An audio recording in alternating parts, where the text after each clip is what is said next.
Yes, we are live. Welcome to Updated Precious. It always suits my belly to bring all of the things that happen for inside Nigeria. And today, not be small matter because Natasha just there everywhere. From how she used land into her community to the statements in which she make, including the allegation where say she lay on top of some people. Maybe we could just begin take some of those arrival videos one by follow. Just watch them a bit as she used land.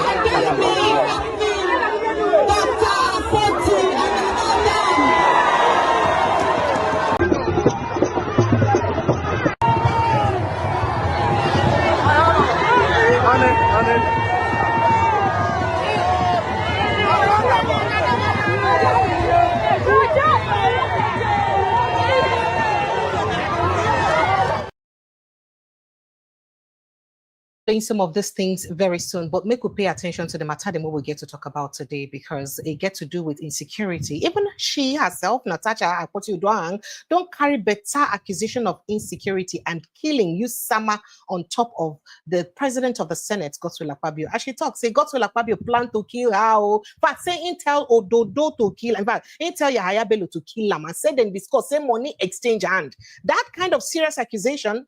And for her to come up, can they tell her crowds that kind of thing, waiting in maintenance. Well, joining me for inside the conversation this evening, I get to go with Sabi everything as it get to do with security matter. And I make a call and say, yeah, come follow us talk this matter. Mr. Alex Okonkwo, he be security expert and public affairs analyst. Mr. Kenneth, thank you so much for joining us. And thank you for obliging me in such not so long notice. I appreciate you for joining us here. Yes. Thank you.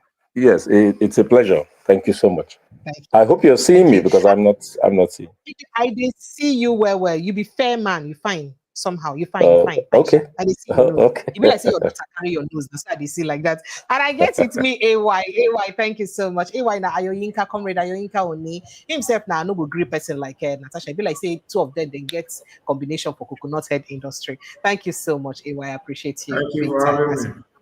The studio. All right, guys. So whilst we have to talk a lot about insecurity today, because it is very important that we pay attention to the silence of our politicians, or perhaps the selective justice of our politicians and political leaders, including traditional leaders, as it gets to do with insecurity for inside our country, because we know say people they die, people they leave their communities, people they suffer, and yet it be like saying only one side of the complaint now be say would be here. So we dey here to extray the conversation, make we even understand what's make this matter happen. But I no go fit ignore what's happen today for inside Ibira land for Kogi State, as Natasha, in spite of waiting then talk, say me she no come home, she no agree. She said she must come see her people them. And she came amidst cheers and jubilation from her people. And people come the one that say waiting they happen. But there are a few things she said in that homecoming where I feel like say it is important, make we even pay attention to those things. And because if those accusations which she make now anything to go by, then waiting we get to call them. That's a question where a lot of people they ask. But let's take a listen to some of the things or accusations which she make, especially as it gets to do with insecurity matter. Let's watch out. That night, let me say this now. On the 14th of March at 10:30 p.m., mind you, 2 days before that, which was on the 12th, Akpabio spoke to Governor Ododo to recall me. But he told him to be impossible because the masses are with her, the people are with her. But Akpabio was not satisfied. He then sent for Yahaya Bello. And it was actually Senator Asukwo from Cross River that drove Yahaya Bello from Hilton Hotel. I was informed of everything. And when I got to know, hold on, the meetings was in two folds. He told him to commence my recall. And that he was going to fund it. Of course, monies changed hands that night. The second thing he told him was that he should try and kill me. I didn't make this public, but I wrote to the IG of police. And Akpabio told Yahaya Bello, I am saying, sorry about what I've said. He told him that he should make sure that killing me does not happen in Abuja. It should be done here. So it will seem as if it's the people that killed me here. I didn't make that public, but we did notify the security agencies of that. And he called a number of people in the cabinet, questioned them. How come that project found its way here? And he said, in his words, he said, how can such resources, gas from the Niger Delta, be moved to the north? That he will stop it. And I will prove to you what he did. After the Senate President removed me, by the way, it is because of the 5 LNG projects that Akpabio removed me from the Committee of Local Content. All right, so Mr. Alex, let me come to you very quickly. For a sitting senator to accuse the head of the Senate and the former governor of plans to execute her, make her even talk like that, or to murder her or assassinate her, what does that mean when we speak about insecurity and politics in our country, as someone who's a security expert? No, well, I think it's a very delicate situation. Let me tell you frankly what I think as a person before even any other thing. I'm quite surprised that at that level where these people are supposed to understand a bit of what the rules and regulations and laws are about. I don't mean they're all lawyers, but at least they should be aware of what the laws say. It's very difficult to bring out accusations when you don't really have tangible proofs, because what that shows to the rest of us, ordinary citizens, so to say, is that you're wondering who are those who are actually guiding us with rules and regulations. If it's not just being a senator, even if she was just an ordinary woman, let me just put it like that one, we'll all be interested in knowing why she's being persecuted. But is she the one overdoing it because she wants to be the victim? Or is there really something going on? No, none of us here has any proof. I don't know what's going on in the Senate and between them. But I think if a lady like that, that knows what power means, because she's in the power, she's part of remember, she's also a lawyer. Remember, she's also a lawyer. Yes. So do you think that lawyer should be speaking without evidence? Well, that's the thing. We haven't seen the evidence. If you have seen one, you will tell me. We haven't seen evidence. So exactly what I'm saying. I'm saying if she has evidence, I think she should start by showing the evidence. If you're just accusing somebody, you can damage somebody's reputation, even for something that is not true. You understand what I'm saying? You know that the media justice that we do in Nigeria and all over the world is worse than the actual judicial examination of each case. Because what happens if there's nothing? What happens if it's not founded? By that time, we've all created a reputation. You said what happens if there is nothing. What happens if she actually has an evidence? Oh, then we go. Then it goes to court.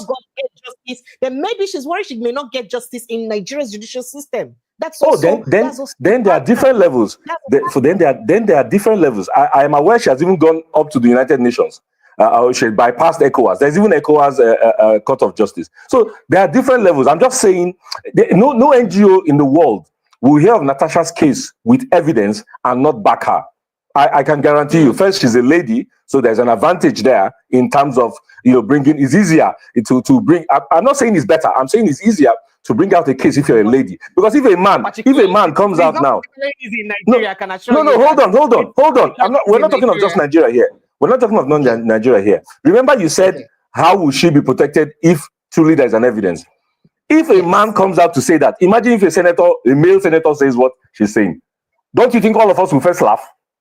That's what I meant by it's easier. I'm not saying it's better for a woman. No, it's definitely not better.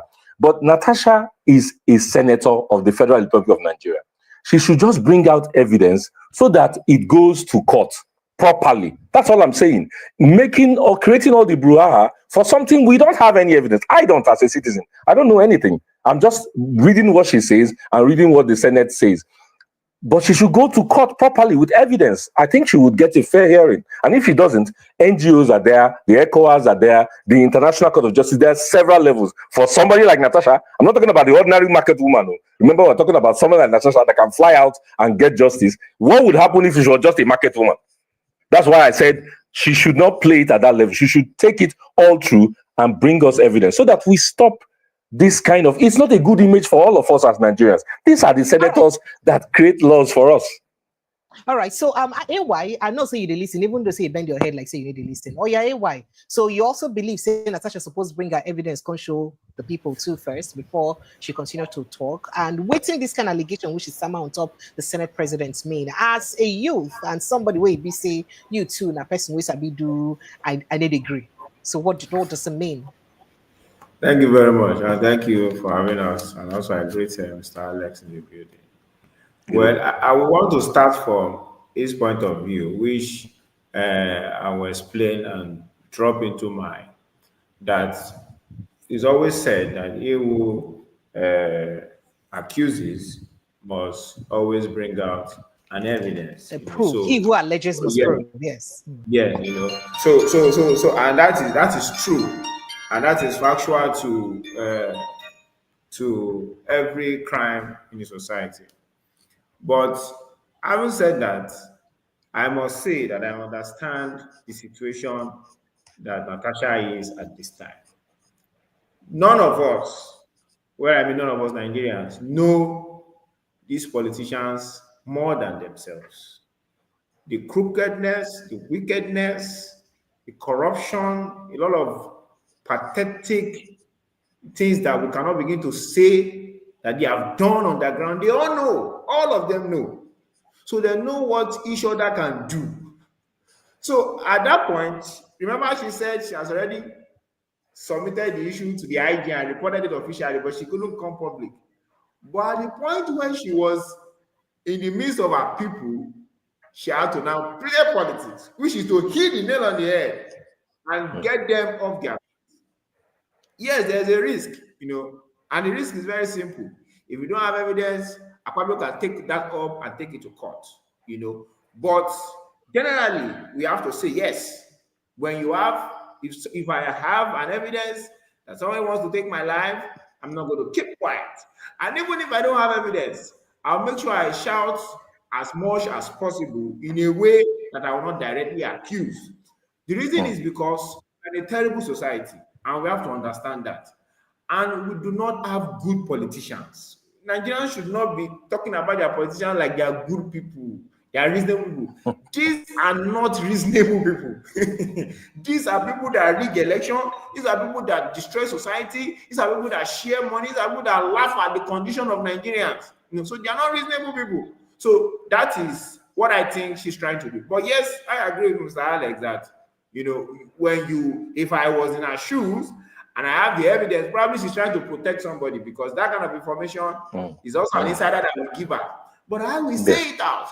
Because enough of keeping secret in this country that is destroying our society. So Natasha should keep her evidence and get it ready. That's the advice I can give her at this time. Okay. So, but by the way, Becca, just throw back to you. What do you think about the entire coming home, in spite of the fact they stop off them block road, nation no come from road. She go come and fly like winch, follow air with chopper. Come. She follow air with chopper, come. Say, okay, if I don't make I come by road, I make her fly like which land, I must come my land. And she said quite a couple of things. Say she be daughter of Indira land. Say nothing will ever stop her from coming to her homeland. So what do you think, about this politics behind using security agencies against other politicians or opposition politicians? Because that's clearly what was, attempted in her case, in her homecoming earlier. Okay, yes, okay, that's AY. Yes, go ahead. Okay, so AY, go ahead, please. You remember, Madam Precious, I told you the last time or some time that I was here that she should fight as hard as possible. She has been expelled or whatever, suspended from the Senate. There's no need of begging. There's no need of going low. There's no need trying to play politics. Hit them hard. And I like her she's doing that. She has no choice or nothing else to do than to do that. And it speaks. You have suspended a woman illegally 6 months, which is not even according to the constitution of your own Senate. And here you are trying to prevent her from entering into her own hometown. I don't understand how these people are thinking like this. Using present governor and former governor to try to barricade their using security agencies. That's what is sad about our security agencies. Our security agency has become gone for hire. Whoever pays the most, whoever has the most power can use them for anything. So it's pathetic and sad that could actually be happening. Senator Natasha has the freedom of movement. Anywhere she wants to go to in this country, she's free to do. Whether you are suspended or not, let her go anywhere. She has the right to protest. Whatever she wants to do, she do. You whatever you want to do, be doing it. But let her do what she's doing. I'll be speaking against Natasha if I see her carrying a gun and heading to the Senate building. But she's walking with her hijab and her yellow face and walking all around. Let her do what she's doing. She's speaking. She's moving. They should leave her alone.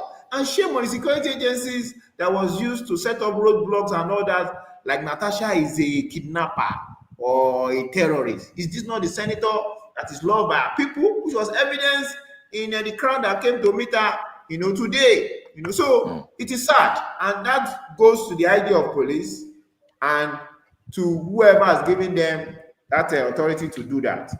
So, and it's sad, but I like her entrance, and like I said, when you fight hard, you get better results. So she should keep it up. All right. So, Mr. Alex, speaking about security agencies, we actually think that we're underpoliced in Nigeria, right?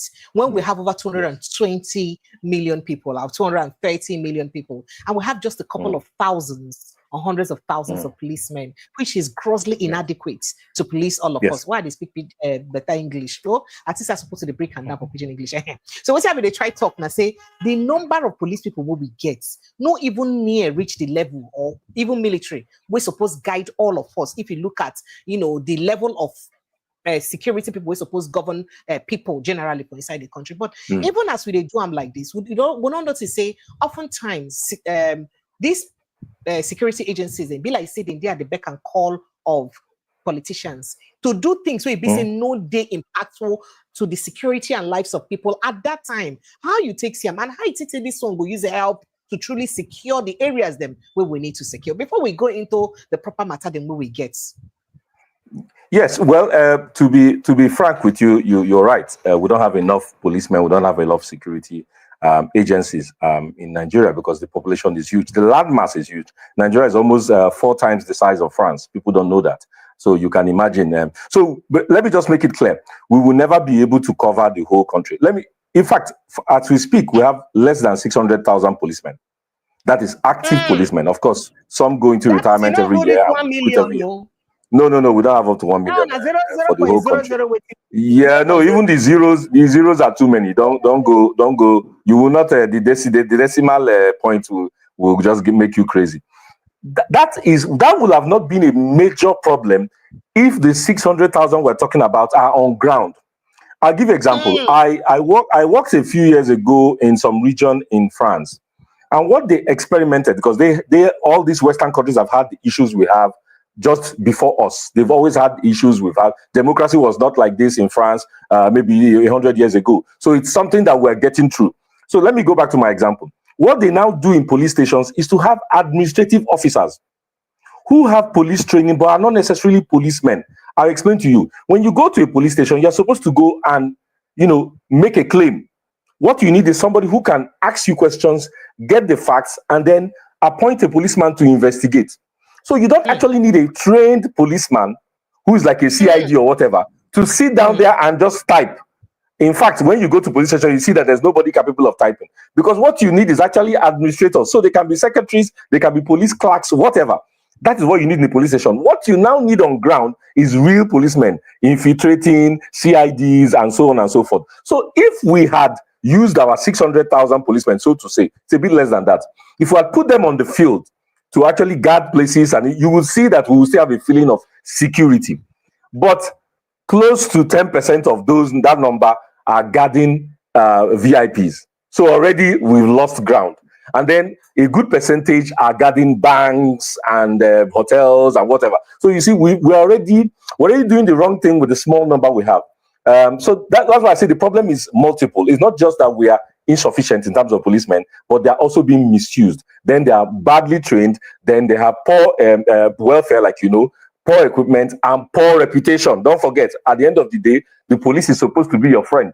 But how many of us are giving information to the police? Even if when you see someone that has an accident on the road and you pick him up, that's going to be your longest day. No, they are supposed to. I said supposed to. When you help somebody that has an accident, that's going to be your longest day because you're the one that will be called all day to come and intervene. Instead of them seeing it as a civic service that you've done to the society, it becomes a problem. So we have bigger issues when it comes to policing and police effective. And it's not just with the Nigerian police, it is with the organization and what we think the police should be for Nigeria. Understaffed, under-equipped, and so on. And this is the bane of our conversation this evening, really, the insecurity in Nigeria and the complicity of our leaders, politicians, traditional leaders, religious leaders, all of them, their complicity, as it were, in these insecurity issues. Because it be like at some point, you don't they like say, we don't forget, say human beings, actual human beings, they die. Now, I'll just read out a few headlines of what has happened within the past 1 week. Just a few, just within the past 1 week. It never passed, or let's say, just within the past 1 week. First, I'd say, first, this has it that bandits abduct 8 farmers, 4 others in Kaduna community, right? Yeah. Bandits kidnap 6 residents in Kogi as ex-governorship candidates lament rising insecurity. And then residents flee as headsmen launch fresh attack on Benue. That one are today. Now this headline come out. Residents flee as headsmen launch fresh attack on Benue community. Today, this is today's story, right? And then Uromi residents desert towns over fears of reprisal arrest. Remember, there's been threats by Arewa youths and all that immediately after Salah that are going to retaliate the death of the 16 Uromi, murdered innocent young men, right? Or murdered hunters, right? Now that's part of that conversation. So Uromi, residents desert towns over fear of reprisal arrest. That one, save day. Uromi 16, Edo group cautions northern leaders against threats. Remember that there were threats by northern leaders and Arewa group, and Edo group is cautioning them. Going again, Uromi killings, Governor Yusuf begs Akpabio to ensure public parade of perpetrators. I think I took that. And then family condemns police raid in Edo community. Mass arrest, including son over killing of northerners. The Uromi killing, perhaps apparently police conducted mass arrests. That are not be me manufacturer and headlines. I wish I they post on all the headlines. Not gonna see them. Lynch traveler CDS squad goes after killers as Akpabio consults governors. Now, people will lynch person, kill the person, and they don't see the opera way the killing raise. They go sit down one place, they wait. Big security agencies come meet them, come catch them. Do you understand? When you say you go after them, how do you go after them? How do you comb those communities, conduct raid, and think that you get the actual people who perpetrated that crime? That's another a question that begs to answer, by the way. Akpabio, 14 suspected killers. 14 suspected killers from of Kano-bound hunters now in Abuja for interrogation. Remember, these suspected ones are among those that they caught through the routine raiding.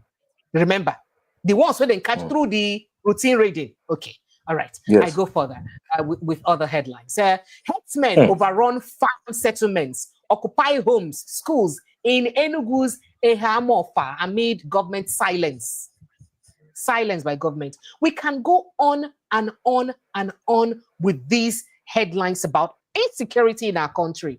Oga, now you be the security expert. Now wait to make me bring you come here. Now, why it be like say that these are questions. I wish I could get you these footages and complaints by people on social media. A lady made a video on social media where she said she's from Benue State and that her mother died. Her mother is a very prominent person in her village because I think she was the first person that got a tertiary institution degree in her village. So there was no reason why they would let them bury her outside her village. They're supposed to bury her for her village. But guess what? Say her mama died. Send her police and army escorts, then carry go the mama burial. And say before they reach the burial, say the whole community they empty. People know they. Say now if you elders we don't help them dig grave already keep as they just come village, they just put up a grave, waka komot. Because of waiting fear of attack. Say her entire community they empty because of people they fear because of activities of headsmen. So she was actually retaliating or reacting rather to the comments where northerners don't make about these 16 hunters. That if your people, the headsmen, were not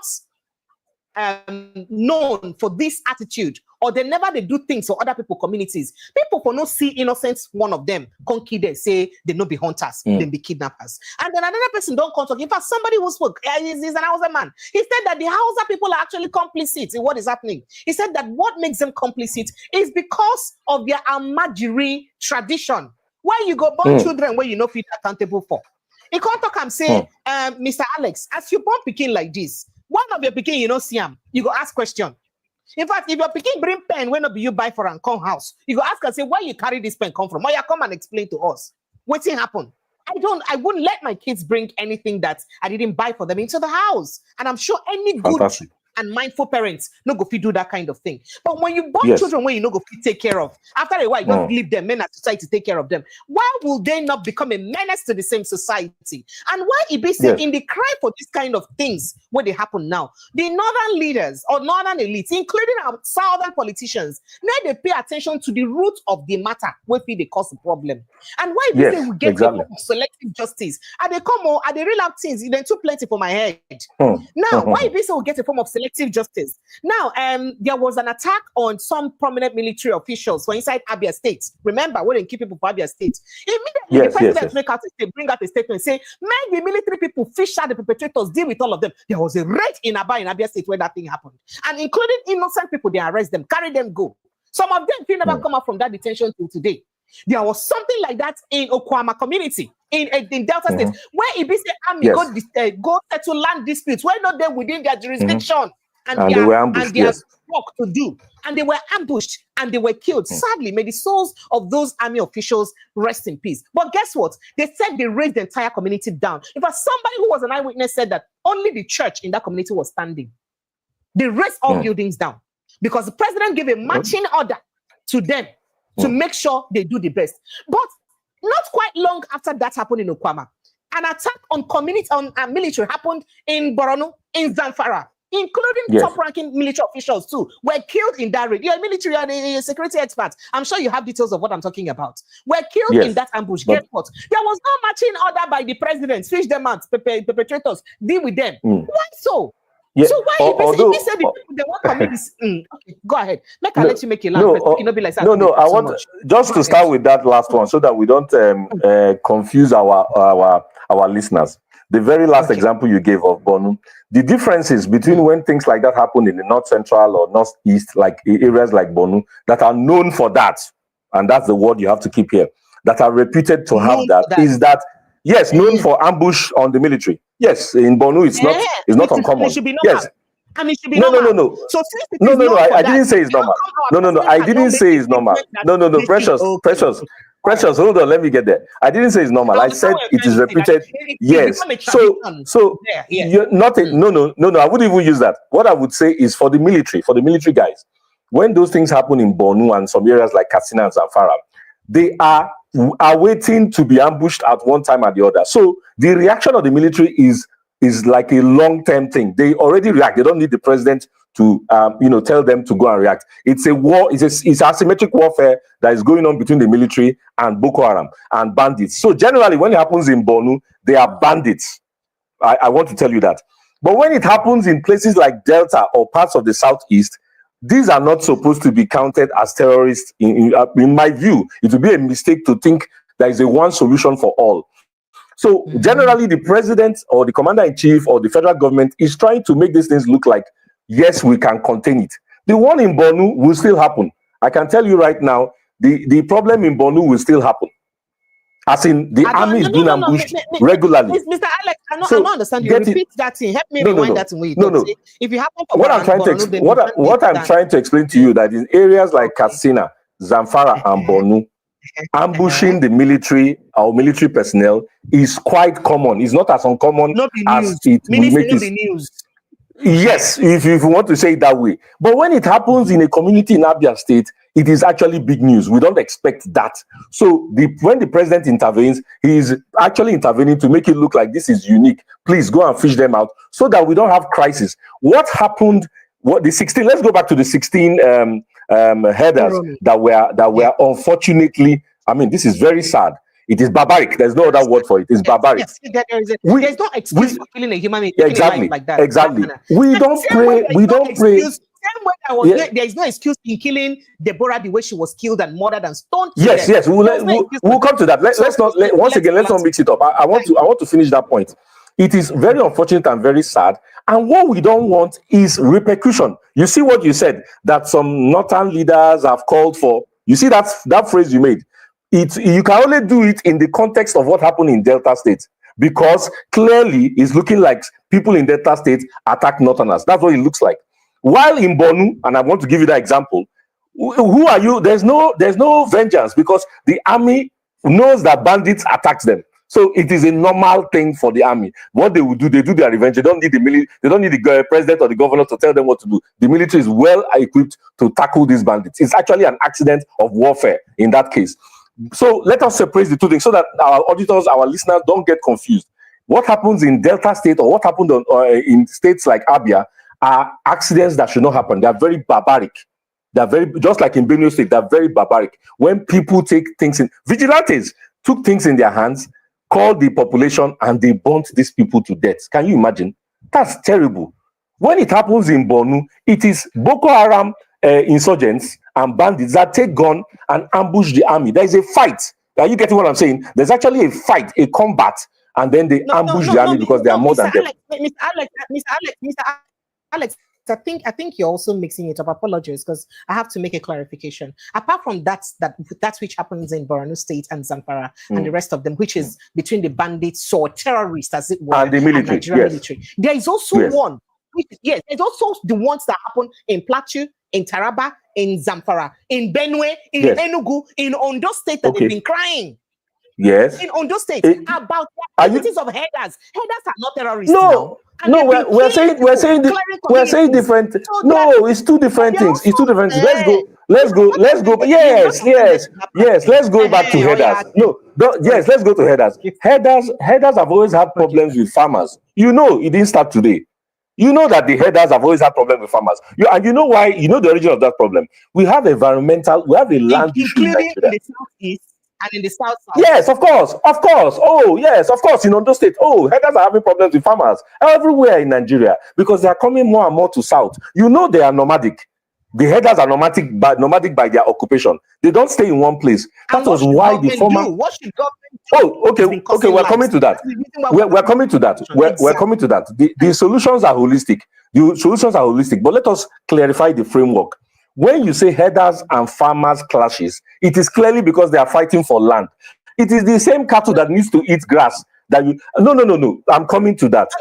You have to let these things. Farmers clash, sir. Some people would tell you that this is a clear annihilation of some people from their communities. That's what some people will call it. They don't call it which case are you talking about? Are you talking of the case that happened in Ondo State or Plateau State? Or are you talking of the Delta State? Which one are you talking about? Okay, sir. You moved to another state again. You cannot cover all of them together. Why now? Because in Enugu State, you cannot. Settlements that have been deserted because of the activities of these people. Exactly. People are crying that they've been killing their people in their farms. In Benue that's what we're talking about. That's what we're talking about. You said,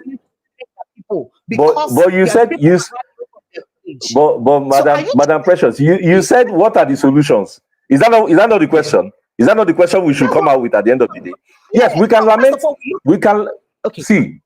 We can lament as much as we want. These things are not new. Unfortunately, statistics, they are not new. Headers and farmers clashes and community clashes have been going on for as long as Nigeria exists. It has just gotten worse because everybody is armed. The farmer is armed. The headers are armed. When we were younger, they used to carry dagger and bow and arrow. You must have seen that when we were young. They used to carry their cattle and bow and arrow and dagger. Now they are carrying Kalashnikov. The farmers too are armed. So when they clash, when they meet, it's always bloody. That's what's happening now. So your question is how do we solve it? We have to create ranches. And these nomadic people over time have to stop being nomadic as it is in many other Western countries. But it will take time. It's not overnight. You're not going to tell the guy that has walked all the way from Niger Republic, crossed our border and reached Kogi and Ondo State subsequently to leave his cattle and go back home. No, they carry it along, they feed them along, and they sell them as they go along. They've been doing that for over 100 years. I'm not saying it's right, too. I'm not saying it's right. I didn't hear you on that one. Who are the actual owners? Say that again. Oh, yes, Nigerians. But Nigerians, big and small. No, Nigerians, big and small. To own 40. Sorry. No, of course not. Let me give an example. To own 40 heads of cattle, you're probably a millionaire, somebody that has 60 or 80 million. So these are rich people behind them. These cattle headsmen are just workers. They work for the real owners. So what we're saying is that the problem is not just to lament it, and you're right to bring it up so that people will be aware. But when we go into solutions, it is more holistic and more complex because we are talking of a culture. a culture, a nomadic culture of moving cattle about. They come from Niger Republic. Do you know one of the problems we have in Nigeria? We always call these people Fulani headsmen. And Fulani headsmen intends that they're Nigerians. But the whole of Sahel is full of Fulanis. So the Fulani headsman you're talking about could be a Malian. He's not a Nigerian, so he doesn't speak your language. He doesn't understand what you're talking about. He doesn't know where Ogun State, what's the difference between Ogun State and Ondo State. He goes from forest to forest. Fulanis are all over West Africa. So when we say Fulani headsman, he does not intend a Nigerian Fulani. It could be a Malian Fulani, a Burkinabe Fulani. So you see, these things are a little bit complex. When it comes to the solutions, they are more complex. And it is not even a question of military. Is the army going to follow the headsmen or where they're going? It has to be something we will do at the community level. Let me quickly bring AY to the conversation. Yes. AY, I don't know if you've been listening to all that Alex has been saying. You don't hear me. I was listening. They're watching the talk. You say farmers they carry gun, herders they carry gun. I don't know whether for your village the farmers the way you know they carry gun, because what I have seen and what security what we have what has been largely reported is the fact that most of these farmers are not armed. And they are innocently ambushed when they go to their farms. Their women are raped. They are killed by farmers. Even one man will mistakenly, header won't kill him. He collects knife for the header hand and be gun for the header hand, shoot him. The Supreme Court they don't tell him say make that die by hand for defending himself against somebody who obviously kill him. So I don't understand. I've never seen it anywhere where this farmer actually carry gun, except in some cases. So AY, please kindly help us jump to this conversation. Thank you very much. The situation is obviously a very sensitive one, because this is talking about a loss of life, and it's very bad and it's sad. It ripples to the fact that we all understand that we have a failed government in our hands that have lost control of society. That is why a president can come on Twitter and say the army should fire on the situation that happened in South the other day when the army went to where they were not supposed to go to. While we sympathize with losing our armed forces, we also understand the law that the police should have intervened in that situation. Army was absolutely not needed. But we all know why they are going there, because someone has paid them, because everything is all bunkering and coal. So this insecurity in this country is diverse. We have terrorists, we have kidnappers, we have Fulani men, we have invaders of land, we have miners that are paying people to send people out of their land so that they can mine. It is so much. And the people are the ones dying in this situation. But let me pick it up from the issue of the farmers and the herders. This situation is not a difficult one. Why so? Because it is not new to the Nigerian system. The entire West Africa, Sahel, has the influx of these travelers, both Fulani men and terrorists, moving across the borders. Nigeria, Ghana, Mali, Niger, Burkina Faso also. In fact, there was a time 50% of the border of Burkina Faso was under attack. 50%. So we, this country, even Benin Republic at a time, are getting this attack regularly. Both attacks from Fulani men, attacks from regular terrorists, Boko Haram and co. And what is the solution? You need to take over your border. Your border is porous, so you need to take over your border. You need to secure your border properly. What is going on in our borders is corruption. Corruption, both from the customs and the military. Full-blown corruption. They are not concerned about preventing people from going in and coming out, monitoring who is going in and coming out. No. It's how they will make money at the borders that they are onto. And at this time, in 2025, 21st century, people are still moving around with cows when you can do ranching.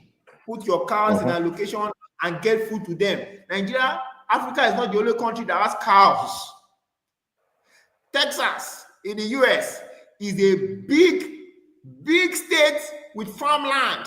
If you see those people, they are billionaires, but they dress like cowboys. Exactly. That's what I call cowboys in some parts, yes. But yeah, People are not ready to settle, and the government is not ready to make them to settle. They are not ready. Why? Because that is what they have signed for them to win the election so that they can continue. Remember, Buhari did it. And what Buhari was proposing was that, yes, what he was proposing was that they should allow them do the ranching in every state. But many governors and politicians spoke against that. No. Why? Why should they bring their cows and settle in our state? What is wrong with their state? That was where that matter died down. Remember when Metuala was threatening and calling after that? So today, these guys are allowed to move around. And as you stated, they have an association. Everybody knows everybody's cow owner in this country. They are big men, both in and outside of the country.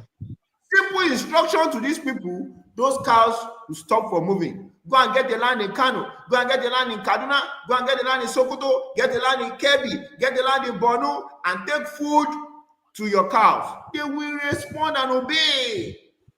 But they are not ready to do that. So you move cows to people's farm, they run away for their life, you eat their crops. One day, they will explode and they will fight back. Only a few times they do that. The other day, it has happened in Ekiti all the time. They will put charms on their crops. The cows will eat and will die. Once they happen last week, they say thunder fire some cow them. Yes, now. Have you always thunder fire them? There's no thunder anywhere. It's not be thunder. There's no thunder. We're supposed to just superstition. It's charms. It happened recently also. So, and the government keep looking. Why people keep suffering? And I can tell you for a fact, there is no Fulani herdsman that is not harmed. If by mistake it doesn't have an AK-47, it will have its cutlass, and their cutlass is a special one. It's not a cutlass that you hit your head will not cut. If they put it very sharp. But most farmers have their regular cutlass and they use, and people have been dying in your state. You know, what made this Igboho popular in your state? It was when he went to stand against the Fulani people. Guess what? Those Fulani people went to a village, destroyed the village, the police arrested them and released them after a week. So they are basically untouchable. And we are operating the same law and the same system. So everything is a failure of government. What's the solution? Ranching in your location, in your base. No cow is moving around anymore. Simple. We solved that problem. It's not difficult. Why do you think it's become difficult for governments to even now? So many places, all these incidents why I don't line up will happen. You know, so they talk about this Urumi 16. We forget, say just last month, early, you never take, just a few months ago, this match we just finished like this. About 11 people or so died for inside Plateau State, killed by headers. It happened also in so many other areas. The people of Enugu, me and you don't talk to this about it. There are about 28 farm settlements inside Enugu where the owners of the farm settlement don't leave their village, desert their village because of fear of Fulani headsmen attack. Why? Because they'll come attack their crops, and if they complain, they kill their men, rape their women. Even Sapele for Delta State. Please be Googling it as I'm saying it. Sapele for Delta State. The other day, they went to the police station rallying and protesting that they should come to their aid, that they're tired, that these people are raping their old and young women and also killing them. Why Ibi say the entire northern leaders, the entire Arewa youths, government, President Bola Ahmed Tinubu, and the National Security Advisor, not give matching order, may they stop the headsmen, may they do this. I have never seen one place, since Tinubu administration, where I hear say, then done, at least Buhari used to mention that live in peace with your neighbors, or we shall bring them to book. We've heard that before in Buhari's time. But in this administration, I don't know if you have heard, please remind me, of where President Bola Ahmed Tinubu gave matching order against the headsman attack on any farmer or any village or any community. I haven't seen that. Now, these are the reasons why people go begin to feel like, say, even like say the farmers, them, their own lives no matter, it is different. So I beg no vex. Help me tell me, okay, maybe Mr. Alex, when you respond, I'd like to get back to you. I want to say, it's been difficult for the president to give such matching orders with the same energy he's doing this. That is exactly why people are feeling bad. It's not just why. If the Oh, our village people don't do your network. Oh. Mr. Alex, can you hear me? Mr. Alex, can you hear me? Okay, so just absence jump of into the conversation. Can you hear me? Okay, I can hear you now. We lost you. We lost you for a while. Both at the presidency, at the federal government, at the state government, and local. It's absence of government generally. Yes, that's what I'm trying to say. Let us not just focus on people. Okay. Yes, I know. We all agree. We are all. I'm just confirming that. Let us not over focus on something and forget the rest. There's a state in Nigeria where there's a state of emergency now for something that is, in my view, very banal. You've mentioned where people are dying, and there's a state of emergency in a place where people have not even died for that. I'm not saying we wish that, but I'm saying, so it is a general. What we look on anesthesia. Can I use that word? It's a general anesthesia in terms of government of what to do for the people. Their governors forum. They were the ones that refused when Buhari wanted to do ranches. We all remember. This same governors forum is totally as if they're all abroad or something. The local governments now have autonomy, a sort of autonomy, and you have vigilantes everywhere. I know a state in Nigeria that has over 200 vigilante groups. These are not well-trained men. It's vigilante groups that caused the death of the people in Iromi. They started it.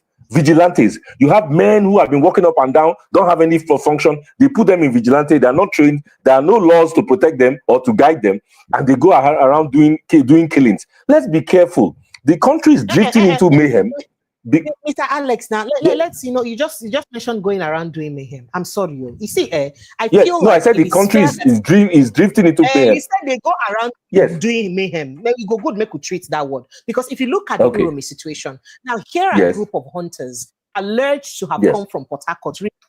Sadly, my state where they say they go do hunting, they come from. You understand? And as they go do hunting, they had knives, they had guns with them. They were all caught with some monies. And they saw them at different checkpoints. In fact, now one of the checkpoints where they try to stop them, where they no gree stop. Now alert another checkpoint for front. Say these people, then we try to stop them, or they no stop. Stop them. And somehow in the process, one of them with dagger head hit someone. I said, I know hear that story. So here the matter escalates. So are we making excuses for all of those actions? First of all, is having firearm illegal in Nigeria as a hunter and as a farmer? Normal, we know the kind cock and shoot gun way. Yes, that's the kind of gun. That's the kind of gun they can carry. Yes. Were they carrying that kind of gun? That's the question. We don't know. We don't know. That's why we hope there will be investigation. And Nigeria. You know how we are in Nigeria. I'm really president, sir. That's on the one hand. Were they carrying that kind of firearms? And why did they stop them in a particular checkpoint? If that is correct, and they did not stop. And then why was it alleged that somebody was stabbed in the process of stopping them? And beside all of that, Nigerians across the south, Ondo, as you mentioned, Oyo, Edo, even that Edo state, people died recently because of the activities of headsmen. If they have been consistently attacked by these headsmen in their farms, I bet no vex. If something resembles snake, don't bite you before. If something went long come near you, go fear. So well, that's a good one. No, that's a good one. Yes. So yes. Back to what government should have done right, so that this kind of attack wouldn't have happened. And that's why we're having this conversation. If government had done the right thing, when these people were attacked by alleged or supposed headsmen at different occasions, right? Do you think they would have seen innocent hunters and gone ahead to kill them? That's the question. Well, that's why I keep saying, what should we do? I'm trying to tell you. No. We'll get to what we will do. We will get to what we will do, but don't over focus only on headsmen. We have bandits moving around too with guns, and they are not the same. That's what I'm trying to tell you. We have bandits moving around the gun. This could be bandits. We don't know yet until we get the full investigation. I cannot sit down here and tell you they were hunters. I don't believe that. But because I don't believe doesn't mean it's a fact. We have to find out if they were not bandits, because bandits move around too. Let's not confront. I mean, do you know what it means for headsmen to move around? They have 60 or 80 heads of cattle. My sister, you cannot be watching your cattle and be following somebody. Your cattle will run away. So let's be careful of putting everybody in the same sack. Maybe these were bandits. Maybe. And I can only say maybe because I don't have the facts. So let us wait till their proper investigation.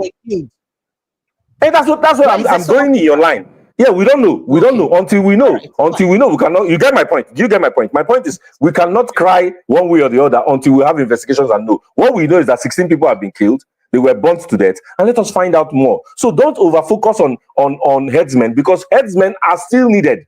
They don't have to be violent, but they are needed because we still eat cattle in Nigeria. So let us not, englobe everything into some bad thing when we have bad elements on each side trying to do something terrible. Headsmen are still needed in Nigeria because as long as AY has even said it, it's a shame that we're still doing nomadic headsmen. But it's not, I'm not going to put that fault on you. It's what we've realized when we grew up. It can only change. But for now, the cattle, the meat you still eat, is being supplied by these headsmen. Unfortunately.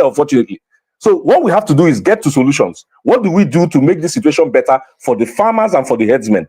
A government in the past gave an idea of ranches, localized ranches, not the moving one. That's when you are in a location, you stay there. Borno started it. Governor Zulum started something like that. He has a location, I've forgotten the area now, where headsmen from everywhere can come in, they register, they stay, he even has tents for them, and their cattle eat there for a week or two. The problem is when they move to Zamfara, there's nothing like that. Remember we once imported grasses for this cows.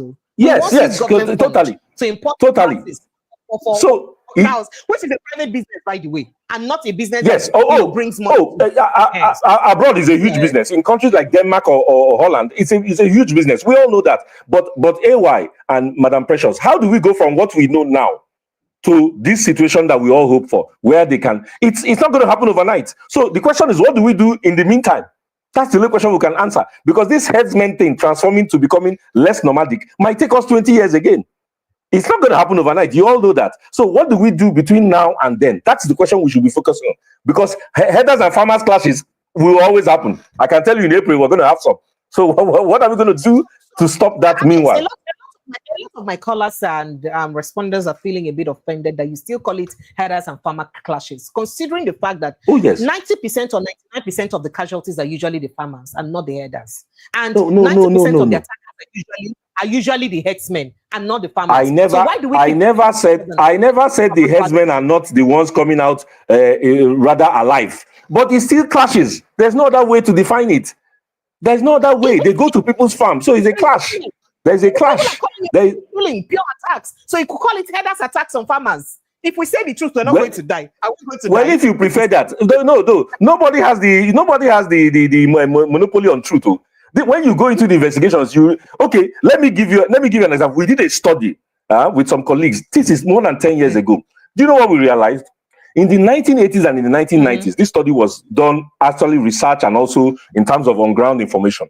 We realized that what made headers in that time, not this generation of headers, in that time, what made them carry that dagger and bow and arrow was because their animals were being attacked by other animals, number one, and by what we call cattle rustlers. Do you know that we have cattle rustlers? We have people that go around trying to... Yes, so what do you call that? What do you call that? Is that not a clash? Rustling is a thing. Yes, but that's what I'm saying. Until we have facts when cases occur, whatever we're saying is suspicion. What do you know now that happened in Uromi? We don't know. Are these hunters? We are not sure. Are they bandits that came to carry out an attack? We don't know. They were stopped by vigilantes, not by the police. If they were stopped by the police, they would have stopped. If they were stopped by the army, they would have been stopped. If not, they would have been attacked. They were stopped by vigilantes. I can tell you the atmosphere will not have been very serene when that stop happened. So let us hope that there will be proper investigation, so that it will help all of us to analyze what is going on and what we can do better. That's all I'm saying. I don't know the facts, so I'm not saying headsmen are better or hunters are better. I'm saying let us get to the facts. It will help us to progress for next time, because these things occur.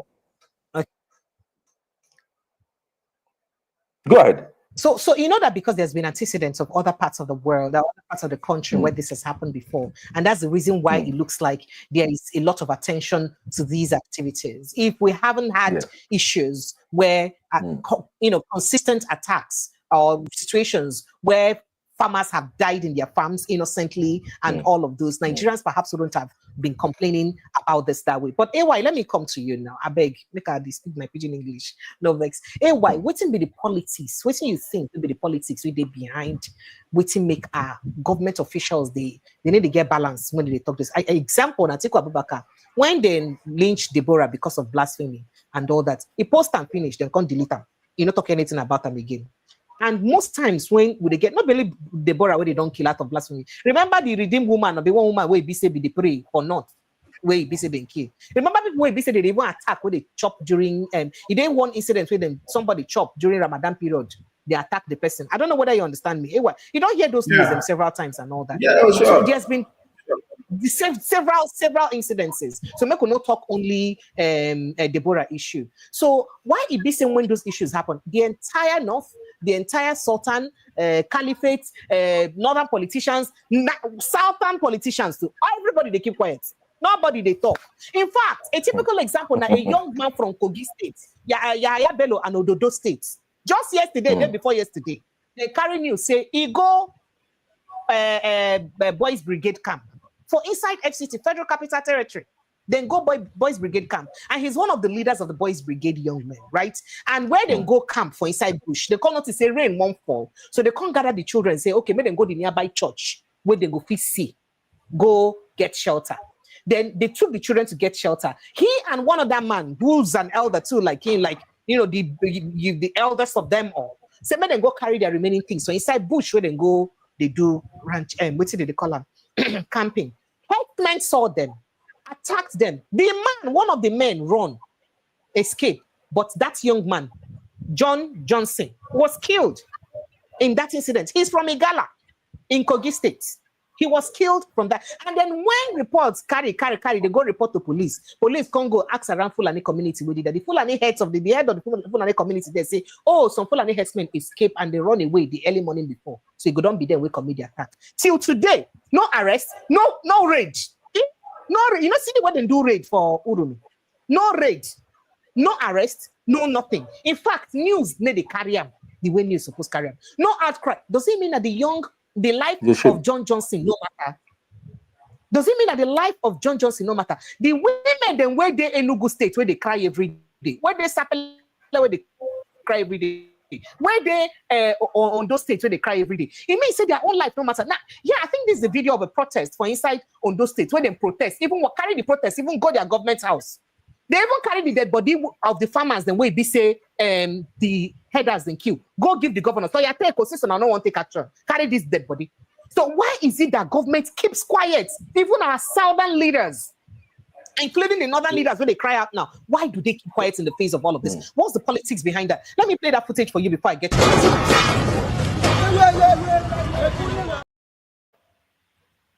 Now, for a community for inside Benin State, people they run. Is it like saying a war? People they run because of people like they are used to it. They are used to it.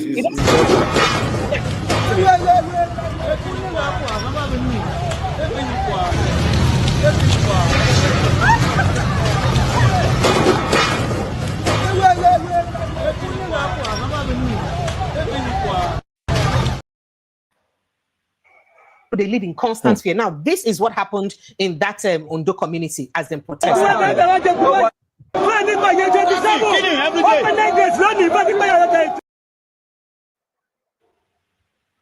So you don't understand Yoruba. It will help me interpret it in the talk for inside Yoruba language.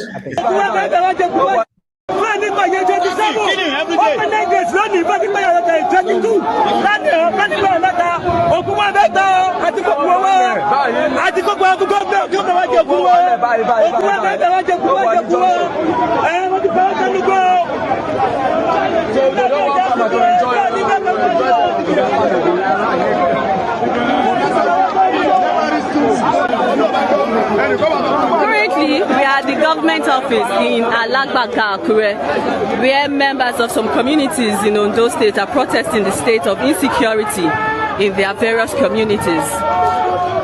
As you can see, the protesters have been left into the government office and they are going around carrying branches stating their displeasure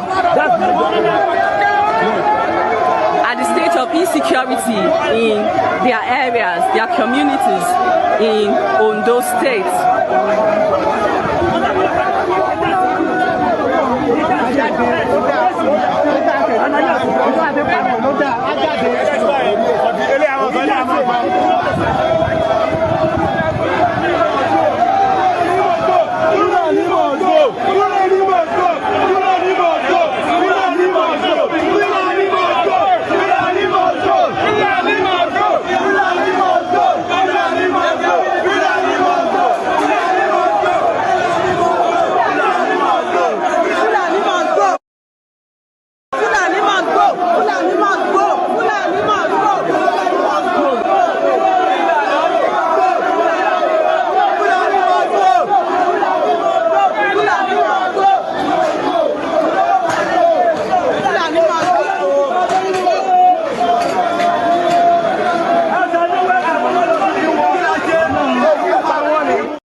All right. So, AY, help us interpret some of the things that they talk about, I beg. Yeah, the summary of what that man said was that they have dumped the cops with the government office that they should take care of the cops. Said about 3 of them, and I think they were fasting. So he said fast was left for 9 days, and they still came around, and they felt probably fasting period they would be maybe gentle and would not attack, and despite that, they still came to attack and all. Well, what I will say is that at this point of this government, the government of Ahmed Tinubu should be confident enough to admit that they are a great failure. The nation has already fallen apart, but at this point, it's like it's going into a deep that I don't understand. And I don't know why these people are not, scared. That's the word I will use, of the tribal war that could play off from this, because people are dying left and right. It is not a new thing, but when it's happening, like simultaneously across the nation, attacks from every angle, and still yet they are playing politics with it. And that is the area that I want to touch. And I want us to understand, I want Nigerians to understand how they joke with the life of the people. The reason why these political figures cannot speak to issues and address issues when it is related to Fulani headsmen, counter-racials and terrorism and Boko Haram and all, is because their electoral victory is related to it. How? If you go, I will explain. If you want to understand, go and look for the interview of El-Rufai after Buhari's second time when he entered, around 2021. Go and look for the interview of Gumi, the one that was consulting for the entire Boko Haram on behalf of Nigeria. And there's a particular comrade that in that interview on channels that explains some of these things. Their electoral victory is dependent on maintaining the happiness of these people. That is why they can never take the right decision on it. They can never speak to issues on it. The life of every Nigerian, including the Fulani headsmen, is not important to these people. What is important to them is continuous stay in power, continuous victory. You die, doesn't get. There was a time during Akere Doru's time in office, people were in their church in Uwo. Now, they slaughtered people. They slaughtered them in the church. Fulani bandit also, because they could identify them. But the government will never do the right things around these issues. They will never do it. They will never do it right. Not this government. We have not got the government that will do it. That's why when you ask, you give solutions, sometimes I just feel like I'm wasting my time because they won't do it. It is not, you cannot change a full-grown adult man that the only politics you understand is that he just get to power, and he has understand the process how he get to power, and he want that process to remain. Law and order cannot help them. Law and order cannot allow you to rig election. There's no law and order in Nigeria. The Nigerian police are afraid of Fulani men. Yes. That is why when they are arrested at any point, at any location, they are arrested in Ogun State, in your state, I can prove it to you that they do not last 1 week with the police. They are released. Mr. Alex, you're a security person. No? Is this true? This is a strong allegation everything is linked to election. That is what everything is around. Tinubu does not want to lose, so he has to maintain the status quo. So are you saying that our leaders prefer politics? They prefer power to the lives of the people that are supposed to govern. Oh, yes. But they take the lives and properties now. So if they not prefer power, then who they will come control when they win the election? Who they will come govern? That is it. We are many. Nigeria is not 200 million people. Don't allow anybody to lie to you. We have population in this country. No matter how people die, I gave a comparative analysis the other day. In a particular country, I think India or China, they had an earthquake just 2 weeks ago. 144 people died in that earthquake, and about 749 injured. In Nigeria, in the space of 1 month, we have lost more than that number to insecurity. We do not feel it because we are used to it. People will die in Enugu. You are still in Lagos, seeing people, you feel nothing has happened. People will die in Kaduna. There was a day we buried 200 people at once in Borno. So yes. the numbers of casualties to them is just numbers. It's we that are having human feeling that are caring about these things. They know that people will still come out and vote. What do they need to call? It's 10 million people come out, they're fine. They have won the election. 8 million. Buhari was in power for 8 years. It was the same thing we're talking about. Killings here and there. They cannot solve it. They are not interested in solving it, and they will never solve it. I will put that to you. What will happen is that people will die, we stop, people at the end of the day, it continue, or it continue second time, and it go. We'll come back and continue to cry again. It is sad. But there are solutions, and I want to drop it on this note. And it is not difficult. People say, oh, Nigeria is too complex. It's not true. It's because there's no law and order. Nigeria is not as big as the United States. United States is over 350 million people. Not bigger than India, not bigger than China. There's law and order. In India, almost 4 times our size. Oh, yes, we know there. Yes, the Fulani India is issue, quite a big nation. The Fulani issue, what do you need to do as a government? The government owns the land. The government owns the land. So what the federal government do? Get land across states. Do not force it on South and Southwest immediately. It will take time for them to agree for people to be ranching in their state. Start from border states. Sokoto, but not vex. Why not vex? Let me quickly ask you the question where some people go ask you for inside this get land across all states. If the Igbo spare parts dealer would go to Ladipo market and rent a shop to sell his spare parts, and the businessman from Yoruba land who wants to sell provision store or anything would go to the southeast where he lives to rent a shop to do his business, why should the Hausa Fulani man not also rent a land where he will use for his ranch, his cow business or cattle business? Good why they no pay do? Why they no pay rent? Oh yes. So this is it. It's true. It's their business. It's their private business. They should also buy land and rent like everybody. But when you have a national crisis on your hand, you have to arrange the situation first. And what is the first thing? Stop these people from moving aimlessly. And when you have achieved that, you can now come on how you can begin to build them. I can put it to you that the federal government of Nigeria give foreigners that want to create companies that they will make money free land. They do it. Me and you don't know. Or they will give them the land, they will start using it, they will lease it, and after some time they will start building them. We know about the truth that. is that the problem must be solved first. When you have solved that problem of preventing them from moving here and there, and you know where they are. Oh, they move just within 14 states, 12 states, 13 states, 10 states. Begin to reduce it gradually. Then you can now begin to talk about how the government can even make money directly through that land. The government owns the land, but they will not do it. I can promise you they won't do it. And when you start that program, in every year, you'll be recording success and you'll be reducing these issues.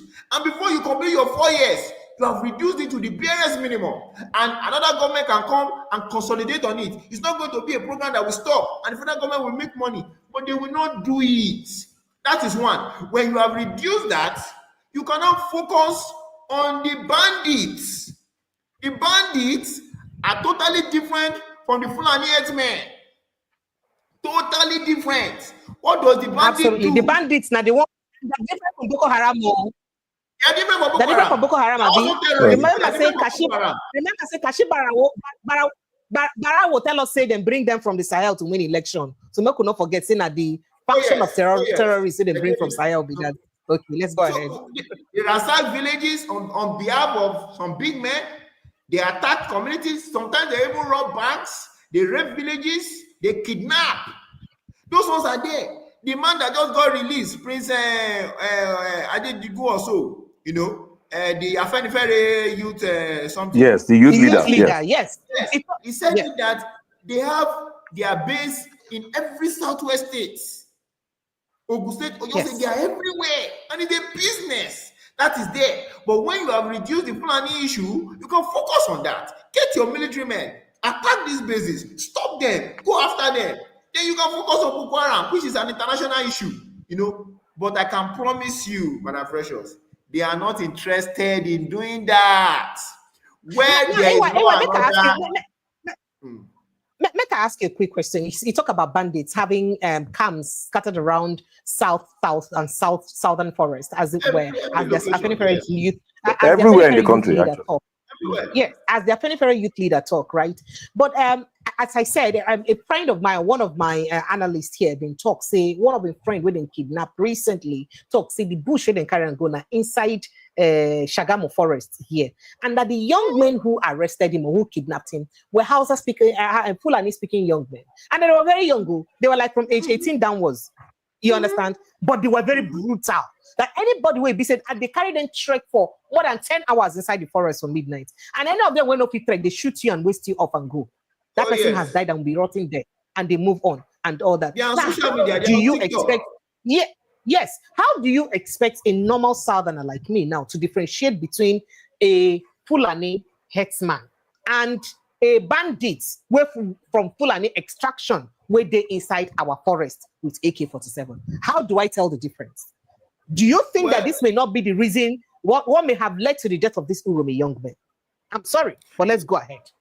Yes, you are correct. It's because there's no law and order. If there's law and order, and you are coming into a community with truck, and you even have weapon, and you are stopped by vigilante, and vigilante, we observe something, people to calm down, let's call the police. The police will come in and investigate. But this is the country where when you call police will call you back and say, we don't have time, or they will not even pick your call. So anything can have gone wrong in that place. And you have to understand that jungle justice is a character trait in many Nigerians, not just in Southwest. It happened in Lagos very well. Where people don't understand what they say. Very well. They were born a old woman, say she's a witch, all this, when I was growing up in Lagos, they used to pass tire. If you don't donate your tire, they will burn you together. We used to burn teeth in Lagos regularly then. So jungle justice has been prevalent in Nigerian culture because of the fact that there's no law and order. So if you wanted to have prevented that, law and order will solve that problem. The police will have swooped in, identify those people, take them to the station, investigate them. Let's not agree that they are kidnappers or they are bandits. They can easily allow them to face the law. But where the police is not available, vigilantes don't know how to do their work. Definitely. And the community that have been suffering for years, killed for over 15 years, that they have been killing and being attacked, they are not in the right psychology. Many of those people are depressed. Many of those psychosis. They are not normal anymore. It's me and you, because we are not. If you are witnessed when they are killing people around you regularly, day after day, you are waking up with death, you cannot be normal. So nobody in that community is normal. Not a single one of them. Nobody is treating them of their issue. Our psychiatric doctors have left this country. Many of them are not even here. So anything could have gone wrong. And more things will even go wrong. Except the government does the right thing. Law and order. Kidnappers should be identified and arrested and allow them to face the law. Nobody should be killed, because when you even kill them, they have more information. Probably you caught one truck. What if there are about 12 trucks also coming? How will you get that information if you burn all of them? But everything leads to the table of the government. I'm going to give you an example, a personal one. Okay. A close person was kidnapped in Edo. His mother was kidnapped. She's a Yoruba, Oyo State, but she has a farm in Edo. She was kidnapped. And they started calling because they know that he has a son abroad. Obviously, for them to get that information, it's people that know her, because when you come to the farm, you have a place that you stay. So they know her. So they are giving the kidnappers information. I reached the PRO of that state myself. This was happening. He linked me to the DPO. By the time I said, okay, call the DPO said yes. They know where they are, but they cannot go. This is the leader of a divisional police area. that is supposed to be in charge of that location, is telling me that they know where they are, but they cannot go. The vigilantes and community leaders said the same thing. We know where they are, but we cannot go. Which speaks to the fact that they are overpowered. They can't do anything. Okay, he linked to a military. The military now linked him to the military man in charge of that area, and he called the military man. And the military man said, they cannot interfere. Cannot interfere. Now, let me tell you what is funny. Immediately after I dropped that call, the kidnappers called and told him, oh, you are calling military, Abi? Ah. Oh, yes. How the kidnappers not say call military? You can put one or two together. That is the clear state of zero law and order. When the military, when security agencies are involved in criminalities, a criminal involved with them, things will go wrong. Nigeria is a time bomb that has exploded. It's a time bomb that has exploded. But we are too much. We are many. So many of us don't feel it. It's just because of some of us that care. In fact, information in this country is too heavy. Many people turn their face away from the news because they cannot take it. So it is the fact that there has been total breakdown of law and order in our society. That is why 16 people can be burnt alive. Human beings, even if they are criminals, let them face the law. Law and order. But no criminal deserve to die like that.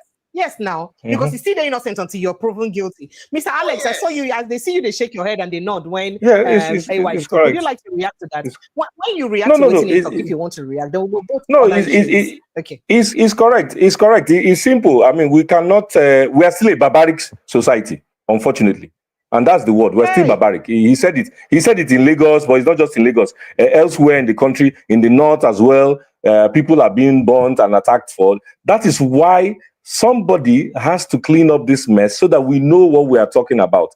As we speak, everything we've said tonight so far is allegedly. We don't know if they are bandits. We don't know. I mean, the people that were burnt. We don't know if they are hunters. We don't know if they are castle wrestlers, whatever they are. We just know that they were armed. They had some kind of arm. And when they were stopped, they didn't stop. The people that burnt them, were they criminals? Were they looking for something? Were they just ordinary citizens? People are being arrested, and you know how police arrest is mass arrest. So by the time they clean up, maybe only 2 people are actually suspects. The soldiers that were ambushed in Delta State about a year ago, we still haven't had that case. You know, it was the committee was raided, even the traditional ruler finally died, but we still don't know. We still haven't. You see what I'm saying? So there are a lot of issues. It's quite difficult actually, because there are a lot of issues that are overlaying each other. That's, you know, and so because we're not cleaning them up, because nobody's doing the proper job, we don't know for fact what happened in various cases. And so I would still go back to what we can do to get these things to a bit more supportable for the citizens. If not, actually we're heading towards a catastrophe.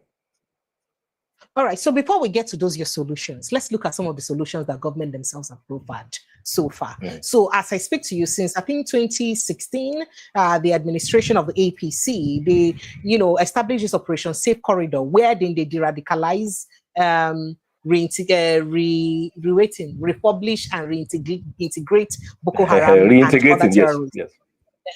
So they don't also open such safe corridor now for the, that was basically in the northeast, Borno State and all that, because of Boko Haram attack. Do you know, are you aware that they've also opened such service now in the northwest because of the activities of bandits? That means these bandits now, like Tojubel and the rest of them, will go fit release them tomorrow, can't forgive them, they can't come back into the society, right? Now, how successful would you say that program from government has been, considering that the families of those people, the way be said they don't kill, clear their families, rape and all that, are still in pain, and without proper program to rehabilitate those people, because victims of such incidents also deserve rehabilitation in terms of pure rehab.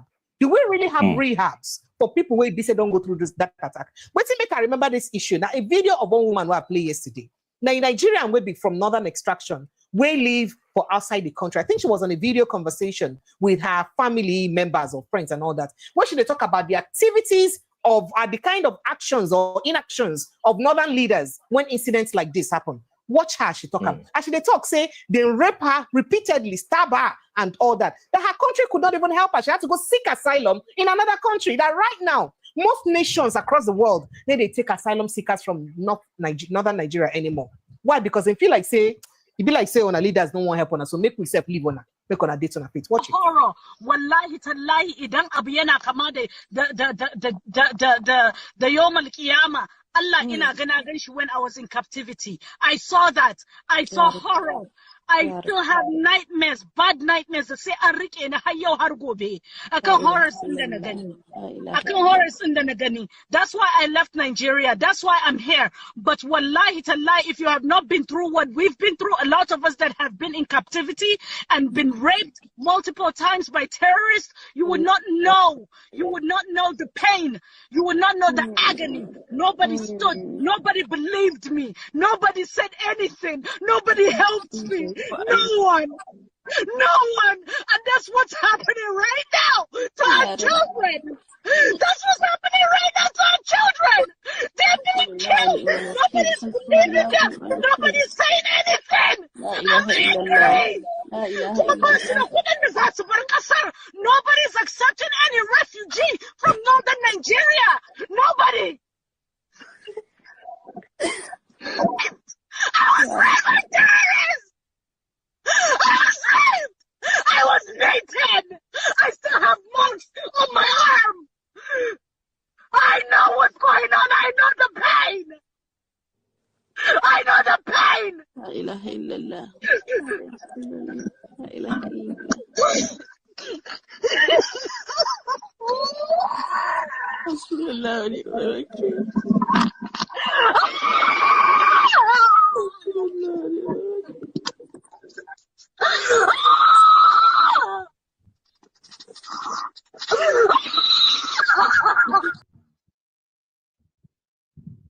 All right, so Mr. Alex, let me take your response and reaction to that. Considering these situations, this now woman way from the northern extraction and she'll be victim of terrorist attack, obviously. And, you know, how do you think she would feel tomorrow to see some of the people we put her in this condition, which she still they remember the cry like this, roaming around freely because of, say, the government we're supposed to hold them accountable, don't release them, if they even hold them in the first place? How do you think it makes her feel? And what's the security implication of that, really? First thing first is a very sad story, and there's nobody that will not be moved by what we just had or watched. What I can say, however, because very quickly we have to go into the things that can be done to make these things not repeat themselves, is that at a certain stage in Nigeria, we had, can you hear me? Yes, I can hear you. Oh, okay, good. At a certain stage in Nigeria, we had over 70,000, what will I call it? Call them bandits, call them whatever, who were arrested and kept in super camps all over Dambao, Mongonu, areas of Borno. I've said 70,000, more than 70,000. That collection of people, you had Boko Haram insurgents, you had the real Boko Haram insurgents, they were arrested. You had those who Boko Haram had kidnapped. You remember the Boko Haram does that a lot. They come in, they picking girls, young boys, and all that. So they were forced. They were forced. Exactly. And they became even yes. And then we had victims. So sorry. Then we had victims who were carried out. Exactly. So what the Nigerian army, in fact, the federal government does and is still doing, is that in that group of 70,000, you still have to now differentiate the real Boko Haram insurgent, who is a criminal, who is a bandit, or whatever you want to call him or her, from the victim himself, who has been corrupted. Otherwise, there are 70,000 people you have to burn. And it's not true, because some of them were captured when they were 14. Some of the women were captured when, the Boko Haram, now, it's not the first time they are kidnapping people and taking them away. When you finally arrest a camp, when girls are still with them. Exactly, and more than the Chibok girls, because several things have happened since Chibok girls. When the army now arrests a camp of Boko Haram insurgents, there are different categories of people. That's what I'm trying to say. So in that, the radicalization camp, that we do, which is also demobilization and reintegration. It's a process. It's called DDR, which the government had put in place several years ago. It's not very efficient. I wouldn't say it's top-notch efficient, but it is at least a ground where we can separate those three categories. Otherwise, you are saying the person that was kidnapped is also a criminal. And why we're doing that is because if you don't give people a gateway out, they become very radical. I'll give you an example. It is not because the US is practicing death penalty for crime that there is no crime in the US. You've seen it's not really true. It doesn't really work. What happens is that most times, people knowing that they will die become very violent. They don't take prisoners themselves. That is, they kill the person. They don't only rape, they kill the person so that there's nobody to be a witness. It's the same thing that happens, whenever we think that if we radicalize the punishment, it will now dissuade people from going there. No, there are criminals in the US. People still kill by gun, knowing very well that they risk to die by injection or whatever. We have to find a middle ground where we do the cleaning and we do it efficiently. What AY is trying to say, and what others have said in the past, is that we are not efficient in what we do. It is not the laws or the gestures that are wrong. For example, having a de-radicalization center is normal because you cannot just go to a camp and pack everybody and say they are all guilty. You will not know who is a culprit, who is a criminal, or who is a victim. So that job has to be done. It's a meticulous job. It's not even a military job, I would say. It's something that should be done by experts, administrative people, and people who know psychology, who can bring out information from people. Like he said also, you cannot just burn everybody when you don't know how many trucks are behind coming. So there's a lot of work to be done, honestly speaking. And we really we have compassion for this kind of woman, what she has gone through. She actually cried her voice out. There's no doubt everybody is emotional on that. But practical things have to be done. Practical things have to be done. They are expensive, they take time, and we need experts. We lack the three. We don't have experts in, you were saying psychologists even for the victims. Remember you said that. We don't have enough of that. We don't have the funding, we don't have the locations, we don't have the manpower. Do we have rehab for victims of such attacks in Nigeria? Should we not have rehab in a sane society, in a normal society? Should we not have rehab for people? No, what we do is that when people come back to their states, I have to break it down to the state level. The states that have a bit of equipment like Lagos, Rivers, Kano, people actually go to their rehab. So you go back to your state once the army has found you not to be guilty or not to be a criminal, so to say, or to be a victim. Because we have to differentiate. Do you know that the most people that suffer kidnapping are people in the north? And I can tell you, when you see an Okada driver and a bandit, most of the time you will not know the difference unless one is carrying arms. So what the army first does is to separate who has been called a bandit from who is a victim of banditry. Those two people, one goes to one side and one now goes home. When he goes home, he goes back to his state, his local government. That is where we should be doing the rehab you're talking about. Because the army cannot do that. The army is not trained to do that. So they cannot do that at all. But going back to your state, you should be able to do that. It's the same thing that happens to Nigerians that are deported. They go back to their states. It's at that state level we have to have this rehab. So, Mr. Alex, would you say that the DRR program by the federal government or the Nigerian army through the Operation Safe Corridor has been successful? Yes. No, it has not been successful. No, I said it has not been successful. It has not been successful. But it is better than, it is better. No, I'm coming to that. But it is better than nothing. It is better than not having it. Years before, we didn't have it. Years before, we didn't have it. It's still quite recent. But my problem is we do lip service in Nigeria a lot. We did not get the necessary manpower, the necessary training from abroad. These things are things that other countries are used to. Colombia has been doing it for 30 years. Brazil has been doing it. Don't you remember the favelas in the 80s and the 90s? Brazil has been freeing terrorists, including known ones, just because they say they surrendered. Because no, that's not what I meant. I meant the rehab part you're talking about. Yes, but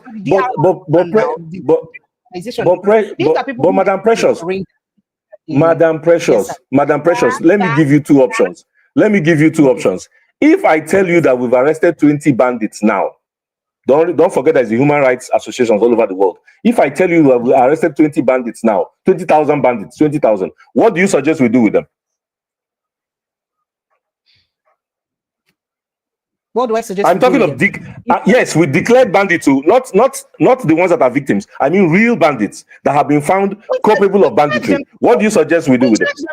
we charge them to court. You must try them through. No. I'm saying convicted. I'm talking of convicted. Don't worry. We have gone through that court process already. I'm talking of convicted. Yes. What do we do? So what do you what do you say we should do with them? I didn't hear you. Die now. Should they not be sentenced to death? Hold on. You are suggesting right now that we should do a firing squad for 20,000 bandits. I didn't say 2,000. No. I said 20,000 bandits. So is it also fair that we live and think? Can you? Now, let's get the picture clear. For people who are at some of these banditry activities, you know that is through what do you call this now? An ideology. So do you also suggest that you can change someone's perception or an ideology and radicalize that person? Not really. It is not totally correct. What is going on now? Hold on. What is going on now is that we have different levels of banditry. What we used to have with Boko Haram was based on ideology.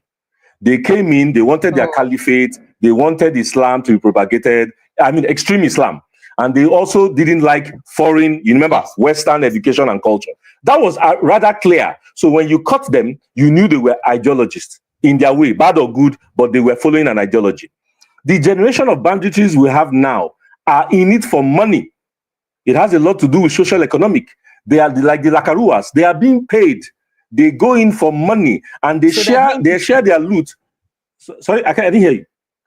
Say that again. I didn't hear you. You said something. I didn't hear you. In the words of Aerofy, they are in it for business. And they they are being paid. No, I'm trying to situate the bandit for you today. I'm trying to clarify.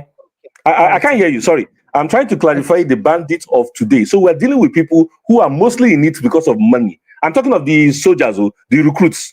The recruits of the banditry, not the Oga. The Oga might have his ideology, but he's paying them. And so they're working with kidnappers and they're working with looters and cattle rustlers to get finances to finance. After all, they buy arms. And those arms are paid in dollars. They have bureau de change people that help them exchange dollars. It's a full-time business now, unlike when Boko Haram started, when they were just following ideology and going around setting up caliphates. Nigeria had 3 caliphates during the Jonathan government. That was why he did a state of emergency. We don't have that really anymore. People are going in for business and they are crossing the border, like AY said. When they come to Nigeria, they do their acts, they go back to Niger, and then they stay there and they come back again. So what do you do when you capture a massive number of this kind of people? And then all the human rights...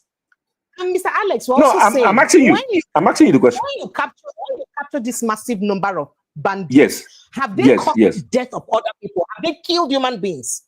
No. In the process of doing their business transaction, have they killed? And if they have killed, why should they also die? I asked you the question. No. We know that some of them must have killed. Of course, banditry, there's a bit of killing in it. What I'm trying to tell you is that let us not sit down and make it simplistic. Let us not make it so simple. Because a country that is being seen to line up 20,000 people and get the army to shoot them, trust me, you will not be able to travel out of Nigeria anymore. Because at the end of the day, we are not isolated as a country. There are different methods. You can prison them for life. And if you prison them for life, Nigeria is going to spend all the money to feed them and take care of them. We have Boko Haram insurgents who are in Kirikiri prison, and we are taking care of them. They are living first-class life. Why? Because you cannot afford to let them die because they are just they're in jail serving their term. But a prisoner also has rights. We cannot afford to do as if Nigeria is isolated from the rest of the world. So the best thing to do is to free them and reintegrate them. No, they are not free. No, they are not being freed. They are not going to be free. Those ones are in life. I'm talking of life imprisonment. No, hold on. I'm telling you of what's going on. They're in life imprisonment. But do you know that life imprisonment is more expensive for us? Life imprisonment is more expensive for us. That's what I'm trying to tell you. So it is not as simple as that. It's not as simple. The solutions are not so straightforward. As a security experts, these 20,000 people, what should be done to them to be freed and reintegrated back into the society? That is why, exactly, you've now said the real question is all economic. That is why we have that DDR program, so that we find out those who are hard-notch bandits and who have committed dangerous crimes, like you said. Most of them are being sentenced to death and they die. But there are few. Mr. Mr. Alex, I have people joining the conversation already. Phone lines are open and people are joining the conversation. Okay. But let me quickly ask right. you, right? Are you also aware that the same military have also complained that there are some parts of these same bandits that have gone through, or terrorists that have gone through this DRR program, that have gone back to become informants? Exactly. No, look. You are totally correct. If you ask any, Madam Precious, before you take your questions, let me tell you something. If you ask any military person that has been to Bornu, they prefer to confront the bandits and kill them instead of taking prisoners. I'm just telling you. I'm giving you an information. No soldier, no serving soldier in the army prefers to arrest them because it's going to be expensive for us. You don't know what to do. It's not simple. There is still the law. You cannot be a bandit and treat a bandit like a bandit. It won't work. Thank you. Exactly, it won't work. So the soldiers prefer to combat them and kill them than to bring them back as prisoners. That's a fact. But the question is, once you have them, once you have 70,000 of them in a camp, what do you do? There are now 70,000. Right. What do you do? Okay, all right. Nigerians, phone lines are open. I like you jumping on this conversation. There is a link on the post at the comments. There's a post at the comment section that is pinned, right? Or the pinned comment at the comment section. Kindly click on that link on it and then to join the studio live. Or you can call the WhatsApp number. The WhatsApp line is 0817-029-4077. 0817-029-4077. Lots of calls coming in. AY, I know you're itching to jumping on this conversation. Do you have any reaction to this before I begin to take calls, or you'd rather after the calls? Or in between the calls? Because I'm okay. For long. All right. So I have Prince Francis Chilaka joining this conversation. Prince Francis, thank you so much for joining us. Go ahead. Let's take a contribution. Let me start with Alex. Alex, my brother. How are you, like this? Good evening, sir. Prince, it's been a long time, sir. I did. You know, let me start by saying that all the people I know, which Alex is one of them, that are security experts, I have a problem with them. They are all trying to sound politically correct, and it is not helping this country. The way we are today, I am one of those who will tell you that if we are being honest and sincere with ourselves, and we are saying that there is need to reintegrate bandits, Boko Haram, whatever name you want to call them, and you believe, since you believe sincerely that these people can be repentant, then whoever is having that mindset needs to go for proper mental health check. Because we keep saying this thing, and people think it's a joke. We keep saying, let us, you know, radicalize them, let us reintegrate them, let us welcome them back. But nobody's talking about people who they have forced into penury, people that they have killed their relations, people that are now living in ID camps as a result of the actions of these people. Nobody's talking about that. Look at the governor of Edo State running to Kano. Over 16 people, unfortunately, that were killed. But then this is the same governor that his own citizens have been crying out to him long before now. That look, these people are killing us on a daily basis. The governor did not see the need to address that matter. He did not see the need to stop it. He did not see the need to pay compensation to the families that have lost their own family members. But suddenly he's going to pay compensation to the people that were killed. I mean, Mr. Alex, you're a security expert, and I'm going to throw this question directly to you. What are the hunters looking for in Rivers State? Where is the bush that they are hunting? Where are the animals that they are hunting in Rivers State? Why are we being so deceptive? Why are we lying to ourselves in this country? Why are we lying to ourselves? How can you tell me that they live the north where you have all manner of bushes, jungles and all of that, and they're coming to Port Harcourt to come and hunt? And you want us to believe that what are they hunting in Port Harcourt?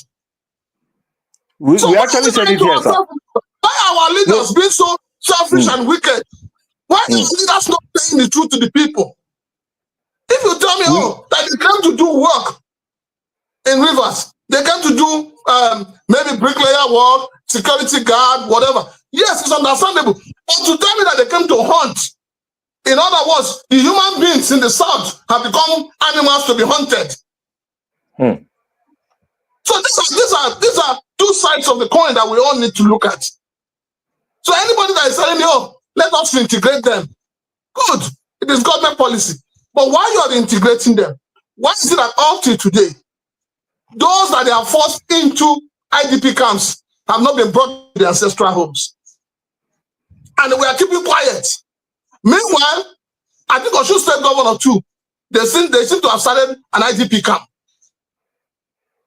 Ondo State is about to start their own. How can we live in Nigeria? How can Nigerians be living in IDP camps when they are not at war?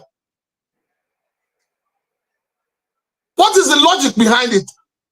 What is the sense behind it? Suddenly, everybody in the north, every Dick, Tom, and Harry in the north has become an activist. They are now speaking for, they are now asking for justice. They are asking for justice. But you cannot have justice when there is no clear-cut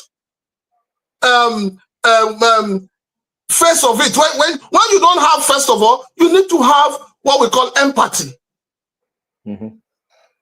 You need to have clear vision of the kind of justice you want. Not just to say you want justice. You need to have equity. You need to have fairness. These are the things that make justice, very, very acceptable. But if you're saying you want justice, you remember a few years back, 4 young Nigerians were killed in Apo. Up till today, have we gotten justice for them? Deborah was killed in the north. You also remember a deeper life woman or a redeemed woman that was preaching in the morning that was killed. Have we gotten justice for them? You cannot have peace when all these things are not there. The only peace you have in Nigeria today is peace of the graveyard. And that is why at every point in time, it resonates. It resonates. It comes back to every one of us. Nigeria we see today is sitting on a keg of gunpowder, whether we like it or not. There's no need pretending about it. Look at what has played out in Kogi State. Right, I was expecting that Mr. President would have gone to declare a state of emergency in Kogi State. Because the governor came out and said there was insecurity, that he was scared. But we all know that there was more peace in Rivers State that ended up having state of emergency.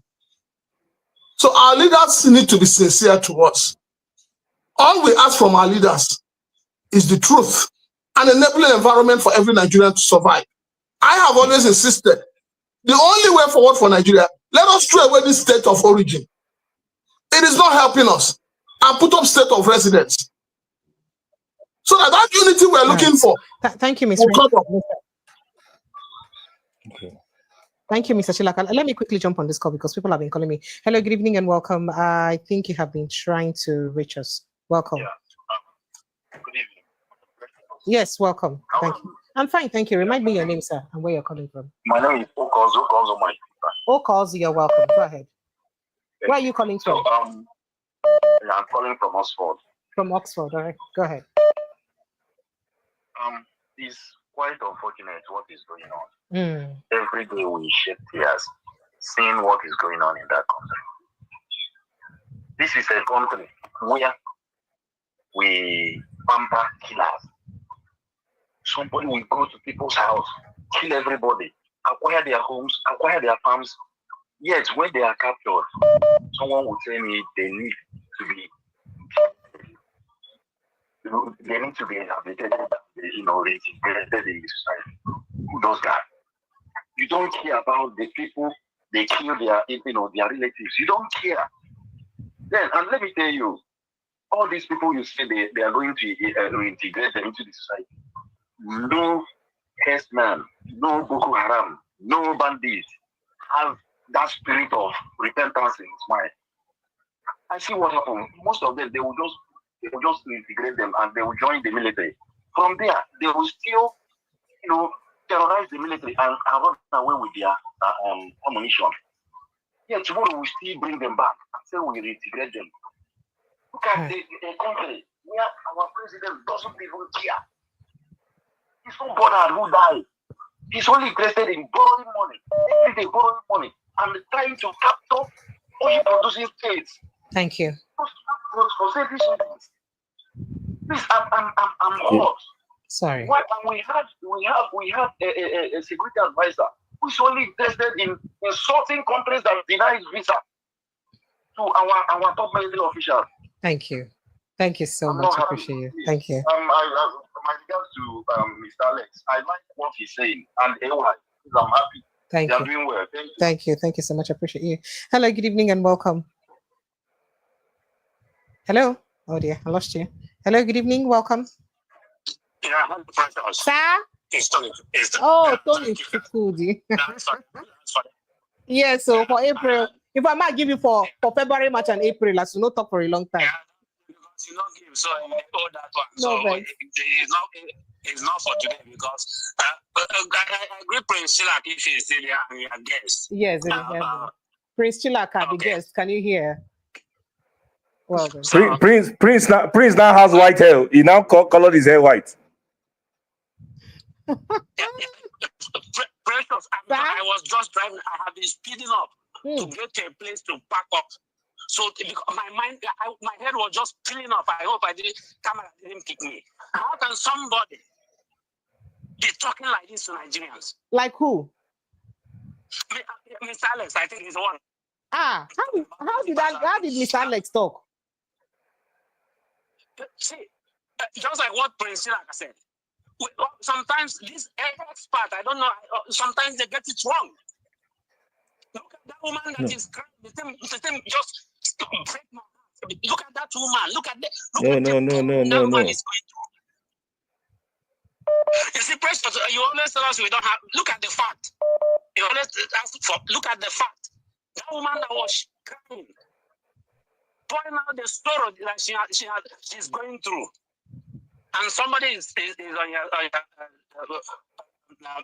show is asking you only about 20,000. 20 people on shouting. No, you are getting it wrong. You are getting it wrong, my brother. I was telling her what the government does actually. I'm not saying that's what's right. You are getting it wrong. In Syria to be back. Those that happen to be back, all of them are in jail. Because their simple thing is that you can never change them. The same thing with America. All of them that return end up in jail. So he is talking about 20,000 people. So if what we have is 20,000 Boko Haram or terrorists or whatever they call them, we are finished. If there are 20,000, we are finished. Nigeria is gone. We have more than that. We have more than that. From the north, now it goes to the middle belt, now it's shifting towards south. The more Nigerians are talking, the more they continue to push. Maybe they want to push the south to the ocean. And when these people are running away from their villages, they occupy the villages. And you're telling me that they don't know what they are doing? They come all the way from, they are not Nigerians, as he said, they cross border. And they will commit crime. And people see them when they cross border. And look at what he said, that the military, to keep someone in life sentence to life costs money. Yes, everyone knows that. But sometimes there are something that I learned from these Western people. They can lend you 1 million. They can give you 1 million euro, no matter how much they give you as a free. But if you are owing them one pound, they can go to the highest court because of 1 pound. Thank you. They can spend thousands. So why is it that he's just talking like, oh God? Sorry now. You don't understand. In talk, say you don't understand. Go in the reply. You go make you go listen to in response. Thank you. No, but Madam Precious, can you hear me? Okay, because I can't see you guys. Hear you. We are trying to explain to the listeners what the government is currently doing. I didn't say it's my personal opinion. You asked me a question. How is it? Is it successful? I said it is not. What I'm telling people is that is what we are currently doing. That was the question you asked me. Now, if we decide as a people to shoot all the bandits, okay, yes. Go ahead. From which fact? The 20,000 is just an example. There is no figure 20,000. Boko Haram insurgents are far more than 20,000. So it's not. Nigerians should understand. We are talking of what the government is currently. That was the question you asked me. It was a direct question. What are they currently doing? We explained that. Nobody is saying that we should do this or do that. I always said that the solution is not as simple as we always think it is. Just carry people, throw them in the water, and they just die. No, it is not as simple as that. But we must find a solution. But currently, what the government is doing is what I mentioned. So we take that information. It's just an information. Thank you. All right. Hello. Good evening. Welcome. Apologies for keeping you on hold. Welcome. No problem. I'm still with. Well, it's okay. What is your name? I want to air my own view. Oh yeah, air your view. Calling from Kuwait. From Kuwait. So how Kuwait day? Wow. Angry. So Kuwait is cool and calm. Go ahead. Kuwait is cool and calm. Are you saying that Kuwait is cooler and calmer than Nigeria right now? Can you compare a stupid country like Nigeria? People like Alex, they have destroyed. Can you compare? Hey! Oh God, no. Don't say that about my guest. Mr. Alex is not a politician, and he's not our leader. He's not one of our leaders. Alex are the problem we're having in Nigeria. They see it and they are condoning it. Since 2011, these bandits have been killing people. And he's saying that, okay, somebody like Shutima is among the people that is negotiating with banditry since 2011, they terrorizing Nigeria up to today. And this man is bold enough to speak. Are we going to kill 20,000 people? I pray that your family are among the people God that forbid. God forbid. No, God will not forbid it. People that support it, when corruption favors someone, it will be a norm. It will be a good thing. But when it's against you, then it will become a bad thing. No. You understand me? These are the type of people we don't need in the society. That is how we got there.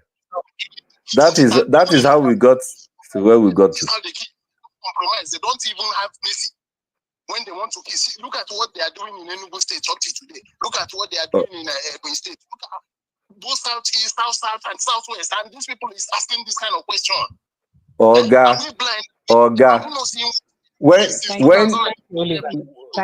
When people kidnap soldiers, what do you do? I want to cut you off. What did I do you, madam? No vex. Oh, you're finished quick now. I never did like I want to cut me off. Oh, yeah, I'm angry because of this thing. This man is on air saying. No vex. And I believe that this man. What did you understand? What did you understand? It's okay, Alex. It's okay. Sorry, it's okay, Oliver. Well done. So his anger is the fact that you're saying that, okay, so if we don't kill the 20,000 terrorists, if from the scenario you created, what we could do to them? We could do party for them. Yes, I asked that question. I was the one that asked that question. He said yes. If you say we'll not go to kill them, so what do you want? No, that's not what I said. That's not precious. That's not what I said. I said if there is a number of 20,000 that is guilty, what do you do immediately? I asked you that question. I didn't give any idea. Yes. 20,000 people have been involved in the killing of people, right? But yeah. We should also return the favor to them. I said. Fantastic. That wasn't a good idea. No. You still are not listening well. You still are not listening well. I said, yes, go ahead, sir. Okay. Yeah, there's a solution. But I understand the reactions of Nigerians to the comment of Mr. Alex. In fact, I'll be disappointed if they don't react like that, because these issues are burning within us. People are losing their families. This is not story of they told me. This is what is happening to people's relations far and near. So they should be angry about saying, oh, how do we manage the criminals that we are catching? But there's a solution. And the solution is that the government has to be firm that the law will catch up with anybody. The law that Nigeria is currently practicing does not affirm death penalty, but it is there. So if you are declared death penalty, you can be in prison for as long as possible. An example is a man that killed that young man that stayed in his hotel in Ife, that buried his body in front of his house. Don't worry about that one. That one, they're not going to even kill himself by hanging. No, because they're big man. And moreover, say your National Assembly won't abolish death sentence, Abi. National Assembly won't abolish death sentence. So they won't come out. And then most governors did a green sign death penalty because they said they don't want the blood of the people there today. Hold on. Yes. Yeah. So what Mr. Alex said is that the process that the government is using, or their pre-program to manage the bandits and terrorists that they are catching, that this is how it's been done. Now, we all agree that it's not effective. Anybody that thinks it's effective is definitely not in Nigeria. Why is it not effective? Many of them are going back to it because there's nothing else prepared for them to continue on. I do mind. Some of them, they are putting into the soldier, into the military, and they are causing more problem even in the military. And some of them that are even in jail or whatever they are even causing problem in prison. Do you know that many of these prison demolition and prison outbreak that we get are caused by these bandits and Boko Haram people? So the program is clearly failing, but there's a solution. And the solution is more of economical and expatriates. That is the solution. If you are rehabilitating people that are not called bandits, people that were 13 years old, 10 years old, 11 years old, you killed his father, you killed his mother, you now gave gun to him, and he's following you up and down, and he has to shoot whether he likes it or not. When you are rehabilitating such people, after the real expert rehabilitation, you provide an economic exchange for them. But that is not what happened in Nigeria. And you see, if you have, except you have not gone to the north, the way young children are moving up and down, that's exactly what those children go back into. I've gone to Kebbi, I've gone to Sokoto, to Kogi. That is exactly what those children. So there's no economic exchange for them, and they go back to what they have learned for 6 months, 2 years, 3 years. Now the core ones that are criminals, the politicians will even play politics and put some of them in the military and say, since they can kill, let them just give them gun. These guys are not educated to defend the society. Soldiers are not just giving gun just to be shooting. They are to defend the nation. But they don't go there to defend the nation. Then they put the rest in prison. So it's a circle. It's a circle, and that's what they have been doing for years. And they still play politics with it. So the program is failing. It is clearly failing. And build more prisons. That is what United States of America did. They built different kind of... Guantanamo Bay. Yes, you are a terrorist. Don't worry. We have the prison for you. Your own is not so much, but we don't have enough. Have you gone to Ikoyi prison? Or Kirikiri in December? No space for like that. I can promise you, Madam Precious, that half of the people in Kirikiri prison should have been released. It's petty crime, raiding. That is what many of them are there for. They should have been released and be created an economic value that they can continue to survive on. So why are they not released? That's the question. Why are they not released? Why they still get there? Because each inmate is money. That is what it is. It's business. The prison is business. Hey. Oh, they are making money from each inmate. They don't care. What about so the police? When the police bring them, bring them. It's business. They don't care. So the real criminals that should the prisons are not there. Yeah, I'm listening. I'm listening. You're not building more better facility. Build more prisons. Let criminals know that you are not going anywhere. You cannot stay in society. You are lost. There are some people that you cannot rehabilitate. Some people are unrehabilitatable. They are gone. So you have to put them in their place. Hardcore, yes. They are hardcore. There's nothing you can do. You have to put them in their place and let them be there. We're not building more prisons. We keep keeping petty crimes in prison. People that stole cement, you go and put them in Kirikiri. Cement. This is cement. You know, people that their boss said that they're looking for 50,000, you can't put them, they are there for 10 years, 3 years, 5 years. Do you understand? So it is a general systemic issue. It's a general systemic issue. That is why that program is not working. But the government is not ready to Burata, the chief of army staff, said it. If a chief of army staff open his mouth and say, Boko Haram cannot end, he said it. When they were killing the soldiers, Burata was playing with snake. In 2013, he has snake as pets. You know, so these men that are there are not interested in solving the root cause of Nigeria's problem. So they dance around the issue, they make money from this insecurity, they do program, lip service, as Alec said. And we have a program, but the program is not really core, it's not really working. So they contract this to some people, those people will try to do their best, make their money and leave. It's just all a joke. And we are in a country where the citizens of the country are living in IDP camps more than even people that are coming from outside the country. To the extent that we are getting candidates in election even from IDP camps now. Abandon their village and their settlement. So the program is not working. A wise government will visit it, re-strategize, and see how to get it better. But no, that's not what is happening. They are just allocating security, allocating security votes, allocating, and the money is just going everywhere. And I will say that we have the money to put all these things into place. Anybody that still think there's no money in Nigeria is just joking, except you are not hearing the money that these politicians are stealing on the daily. Ordinary Kogi former governor, Yahaya Bello, stole billions. That's the one we could record. Though. There is money, but they are not putting the money into the system to make the system better. Few men are eating this money and are changing it in dollars and are packing it out of their country. That is why we have properties, over 50 properties in UK that cannot be claimed because those that have built it have died and they will not use their name. They will not use their name so that you cannot trace it. It is sad and it is a systemic issue. And that is why that program is failing. It is a general systemic problem. Police problem, army show problem, the prison problem, custom problem, the navy. There's a systemic problem in our country, and the government at all levels. At all levels, sorry. All levels. Yes. Did you see the video where a bandit said, "Do you know that the Fulani headsmen said, and do you know that before we come to your village, we used to pay your traditional rulers?" He said it. That we pay them, and it is true.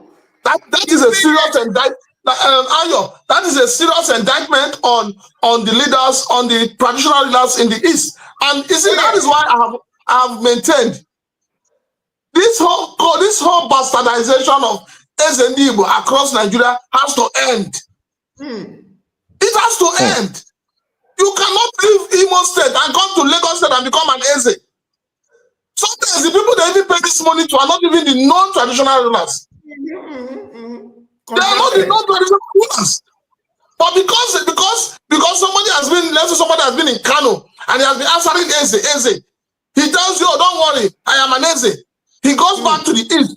You come to his house, you tell you, "Oh, this is my domain, pay." And so, you see, I keep saying it. Everything that is going on in the Southeast or in the Southwest or in the South, the leaders are culpable. Oh yes. You cannot excuse them. They are culpable. And they do it with impunity.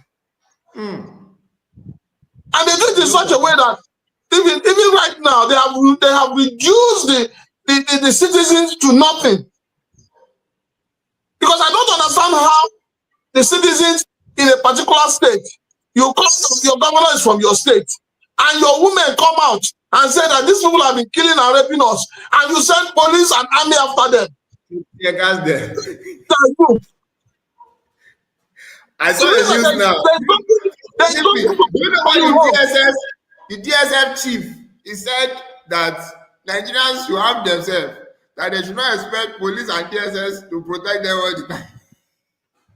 But you know now that these people in the South begin to have themselves now, they will be the ones to be arrested. Meanwhile, nobody's arrested. Prince Francis Chilaka, that is the reason why we had the vigilantes like the ones that we had in Uromi that ordered be linked to this young man. Is it not why? If we were very policed, would we have those kind of vigilantes? Is there any in Lagos State now that does not have a gate and their own security? Why your policemen are carrying bags for politicians? No, how will you be police when your policemen are carrying bags for policemen? For politicians? When your policemen are guarding banks? That's always. When your policemen are the ones going about with guns, escorting celebrities and VIPs, how would you be policed? So the point is that there's a very deep and, how do I call it, a wicked trend among our leaders. We lost patriotic leaders when the crop of leaders such as Samu Mbakwe, late Jakonde, late Ajasi, when this crop of people died, that is when Nigeria lost leadership. The young people, the people you have today, you call your leaders, is all about stomach infrastructure, their belly face, how much they can make. And that is why the young Nigerians are not going to school. The youths are no longer interested in hard work. The youths want to be rich overnight because they are seeing what the political class is doing. They see what your leaders are doing. I was reading an article today about your Senate President, about the amount of money they said they accused him of embezzling in Akwa Ibom, and then the one they accused him of taking from NDDC. And then it's like embarrassing. So how do you look at such people as model for the growth of the younger generation? They can't give us what we want. Because even they themselves, they are not up to the standard that we should look up to. And yet these are people who go abroad. And they go abroad, they behave so humble. They become so quiet. You don't see them with escorts, you don't see them with DSS, SSS, call them whatever name, running after them. No, they don't even drive to push you off the road. But once they get into Nigeria, the moment they land at the airport like this, madness has started. So, for me, we have not gotten it right in terms of leadership. And also, the people are not ready. I keep saying, the hunger in the land has not entered people yet. When the hunger hits the people well, people will vote the right candidates in. This hunger never reach. How the hunger won't reach again, make it for ritual? All right, let's take some messages. This message is Precious. I greet you. In as much as I'm not one that is encouraging killing in Uromi. It's unfortunate some tribes in this country have monopoly of killing and chasing innocent people away from their homes and farms. I regret coming from a country that values cows more than human lives. How we have presidents who only has interest in borrowing money and capture oil-producing states because of selfish interest. We have a security advisor whose interest is only to insult any country that denies top military officials visa to some of their countries. May God help us. Okozo Mike sent in that message. I appreciate you. Hello, good evening and welcome. Sir? Yeah, I want to ask Mr. Alex, just like I'll borrow from what Prince Chilaka said. Okay.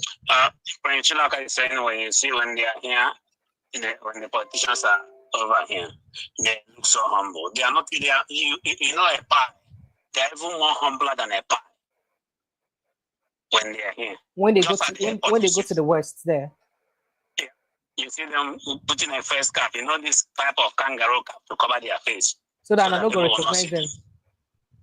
And they pay tickets. They will never enter any bus without a ticket. If you see where they are jumping buses, you will not believe them. These people. The moment they land in the airport, the whole 20 cars will line up. Now, coming to the reason why this thing is hurting some of us, this insecurity, is that the people in the community, in all these villages, are becoming poor.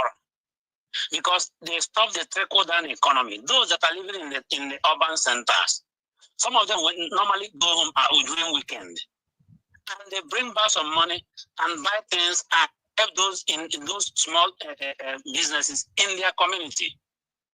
But because of all these things, and even when they are coming back, they come back, they buy some food stuff, and then take it back to the city center. They are going to use maybe for private use or whatever. But because of all these things, this thing is making. I was in Nigeria last year, okay. And I see the way this thing is destroying the economy. It's destroying the economy, and nobody is seeing it. And when we are talking about these people, these politicians, don't forget that all their children are not in Nigeria, so it doesn't bother them.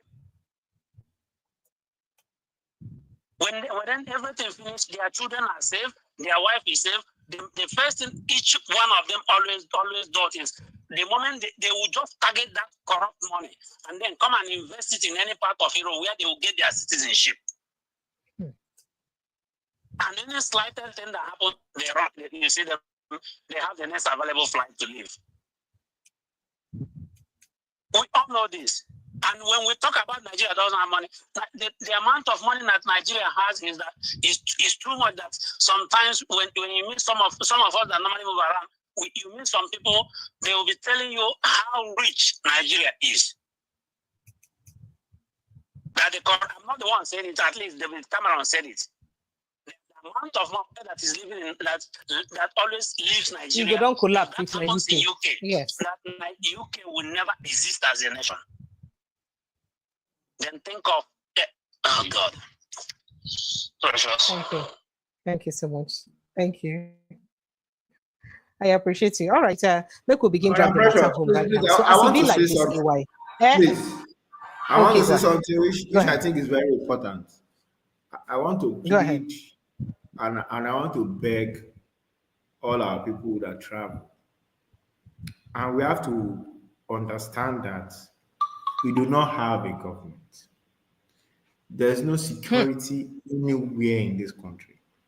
We keep on shouting, we keep on fighting, we keep on doing all we can do to get it right, but we do not have. So please, I'm begging you, travel with caution. I'm begging you. Yes, you want to see your loved ones, you want to see your family, you want to see your properties, but if you can avoid going and delegate someone to do it, please do. The level of Nigerians that are coming to this country after they have escaped, and they just come to visit, and they come back and get killed. Yes, and they get killed. It's many. Get kidnapped. Yes, I agree. I beg you. Fine, I'm not seeing your family. Manage the video call. We do not have leaders. Nobody is securing you. You are not safe. Not even within Southwest, but place of the Southeast and the North areas. Please. Because it's saddening our heart when we come online, my brother, he just came and he died. It is so terrible. Please, don't come and die unnecessarily. Even though nobody is safe, at least, as much as you can prevent it. Even traveling between Lagos and Ibadan, I make sure I plan myself. I cannot travel to Abuja anymore without flight. If I don't have money for flight, I sit my butt down. If no matter how important that thing is, even business deal, because your life is important. If you are kidnapped, you are kidnapped. If I'm kidnapped today, most likely I will die because who is going to pay ransom for me? Hell, so I have to beg Nigeria. How many of us get who go pay 20 million for our head? God, I beg. The country must be guided. It must be guided. People are being kidnapped on a daily. It's because of some people are not popular. That's why we don't know. It must be guided until we survey this country. Please, please. So people are so eager to travel. I don't know what give them that mind. They just want to move. Please and please. Let us reduce it. All right. So Mr. Alex, you were at the point where you're to proffer solutions to what's going on in Nigeria. Let me let you use that as your parting shot. How do you proffer? What solution would you proffer to what we're going through in Nigeria right now? Mr. Alex, can you hear me? Mr. Alex, sir. Oh, yeah, not very well. The Wi-Fi is not so... Okay, you asked a question, but I didn't understand the question. I didn't. Yes, so I was saying that we were at a point where you were trying to proffer a solution, right? So what solution would you proffer to this, the entire issue of insecurity in this country? As a security expert now, I ask. I honestly, I hope you hear me because I don't hear you very well, but I think we must get the economy right first. There's a lot of hardship in the country. So first thing first, let's get to the root of the problem. We have to attack. If we don't attack the root of the problem, we are just continuing to go round and round. Second thing, everybody has mentioned it here. When there are victims, they should be taken care of. And that is up to the states and the federal government. Because there will always be victims. There is no country without crime. But the thing is, what happens when you come back to your state and everybody forgets you? Including therapy, including finance. All those things have to be done. Then we talked of super camps where you can keep the bandits or kill the ones you want to kill, whatever you want to do, but they have to be kept in secured places. A lot of them are kept in Kuje. They are the ones that are running away from Kuje. You have to understand. These are bandits that are running away from Kuje. So we have to create Guantanamos. We have to create Guantanamos. Should we leave bandits in Kuje, that is a medium security prison, and then keep petty? No, we shouldn't. We shouldn't. But we are providing solutions. So we are now talking of solutions. We're not talking of what the government is doing. You asked me solutions. So I've already gone forward. We're not talking of what the government is doing now. We are saying solutions, right? So nobody is here justifying the government. You asked solutions. I am telling you what should be done. So let's not go back to what they are doing, which a lot of the spectators, or rather the auditors or the listeners, have confounded with opinion. I was stating what is currently going on. Whether you like it or not, that's what is going on. But we can do better. And that's why we are here. So we are profiling solutions. The state government should take care of their people when they come back. There should be funds for that. You cannot allow victims to be in IDP. That's not acceptable in Nigeria. But that is not, it didn't start today. We've had IDP camps everywhere, and we're mixing everything up. There are small children who are 13, 14, who already carry guns. Those kind of people should be taken care of. There's education to do there. You mentioned the Amajari schools still exist as we speak. And all these guys don't learn English. They learn Arabic when they go there. When they come out, what do you think they will do? There are over 3 million of them. There are over 3 million of them. Don't you see 50,000 bandits there for the next generation? What do we do? So money has to be pumped in, education has to be done, and then those ones that are convicted have to be actually imprisoned in real prisons for bandits. That's specialized, militarized prisons for bandits. Like Guantanamo. Let's use Guantanamo because that's the example we know. But they cannot be kept in Kuje or Krikri. That's what I'm trying to say. All these things are holistic. It's not a one-man thing. It's not like you just start it all over and you start doing it. It's like what we talked about the cattle headsmen. You cannot, it's not going to happen overnight that they will just become no more nomadic. They are just in their farms. It's a 5-year program. It's a 10-year program. We have to start, but it's a 10-year program. So yes, emotions are high. Everybody is angry. Insults are flying. But tomorrow morning, what are we going to do? Concretely speaking, what are we going to do? I've provided a bit of solutions, and we should get into it. Of course, the government has failed us. There's no doubt about it. Not just this government, but all the governments up till now have failed us as citizens. Because if the economic situation was better, maybe some of these things will be reduced. Because like I said, the banditry we have now are currently being paid for. They are not ideological. Those guys are not going to create mosque wherever they go. They do it for money. They steal properties. So it is economical at the end of the day. So let's get it right, put emotions aside and get to work. If a number of things have to be done. And I didn't mention anything military because the military should do their own. They should go in there and fight. That's what they do. But in terms of getting the solutions, it's not a military solution. It has to be us and the government getting things done in Nigeria to get things better. The military will continue, the police will do their part, but they cannot solve this problem. It's not a purely 100% military problem. It's more a social economic problem. So there are quite a lot of things to do. I mean, it will take the whole day. But I've given you some examples. I know AY has some examples, and we can go ahead with that. We are talking of solutions now, going forward. We're not talking of what is going on now. Absolutely. We know things are terrible, but we cannot just sit at that and say, we've said things are terrible, and we close the program and we say things are terrible. How does that help anybody? We should profile solutions. What should we do for tomorrow? The bandits we have today are the third or fourth generation. The first generation, they have all died. Most of them have died, or they are crippled, or they are old. The first Boko Haram guys are no more fighting. Most of them have been killed. Some of them are handicapped. But there is the fourth generation. They are the ones fighting us now. And they are fighting for money. They don't carry a Quran anywhere they go. They fight for money. They have Kalashnikovs. They are well trained, in quotes, because they've been fighting for 4 years. So they are trained in guerrilla warfare. What do? We have to start getting those guys arrested in camps where we can watch them and control them. How can a sovereign state, or how did a sovereign state create a rule or become so porous that people will be trained within a sovereignty in such a manner or in such radical manner, and we did not apprehend them or get notice of where they are being negligence to hold negligence, Precious, Madam Precious, negligence over the years. There are things that it's negligence over the years. And could this not be deliberate? Yes, it gets you angry, but it's negligence over the years. Thank you.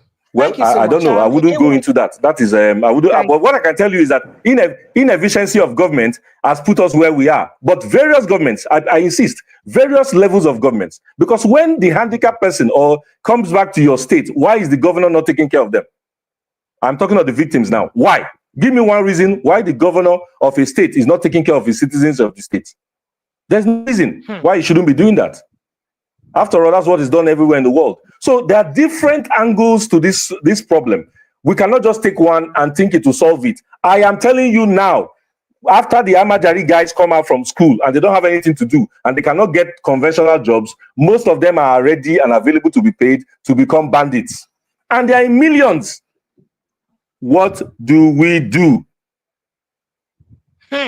Thank you so much. What do we do? Oh yeah, AYO, what do we do? We don't talk. Make we end the matter because we're likely to come back here in another 2-3 days or 1 week to discuss another security issue again.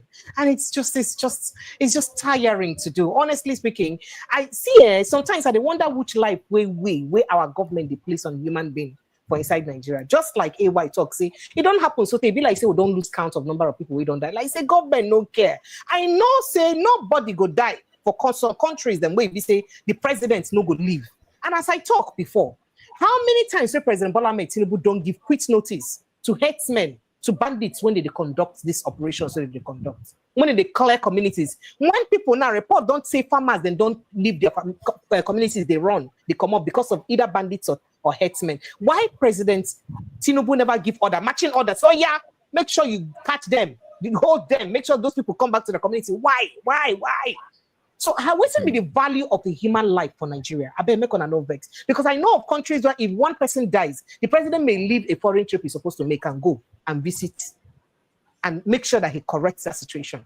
But our own, is it that people die, so we don't even mention them? Do you know that, are you aware that president hardly makes, including his spokespersons, they hardly talk about the number of, no condolences to the casualties of people when they die anymore. Like it's deliberately ignored. Like if you don't talk about them, so they don't exist. So they downplay them.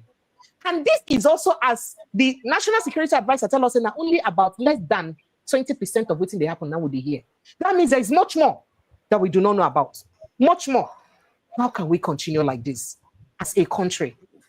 Wouldn't be the let me have you wrap up, because it's saddening. The reason why I thought to bring this conversation to the fore is because it can be anybody. The daughter of Afenifera's leader that was attacked in her farm. Her father was a big man, at least a prominent person. She never imagined she would have been attacked and killed by headsmen. It could be anybody at any time. There is no safe person.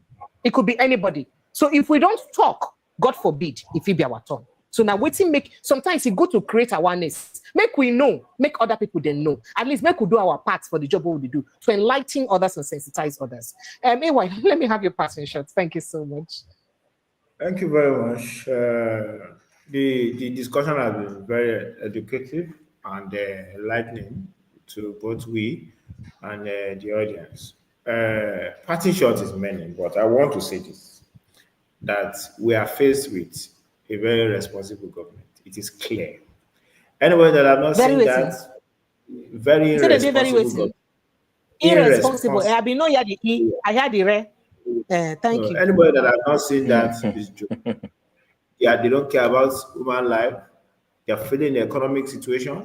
Everything is just anyhow. The Senate is joking, House of Assembly elsewhere, River State. The country is just in a mess. You can't point at what Tinubu is getting right presently. You cannot point at it. Probably in his traveling so smoothly and coming back. They are getting that right. But for the people, no way.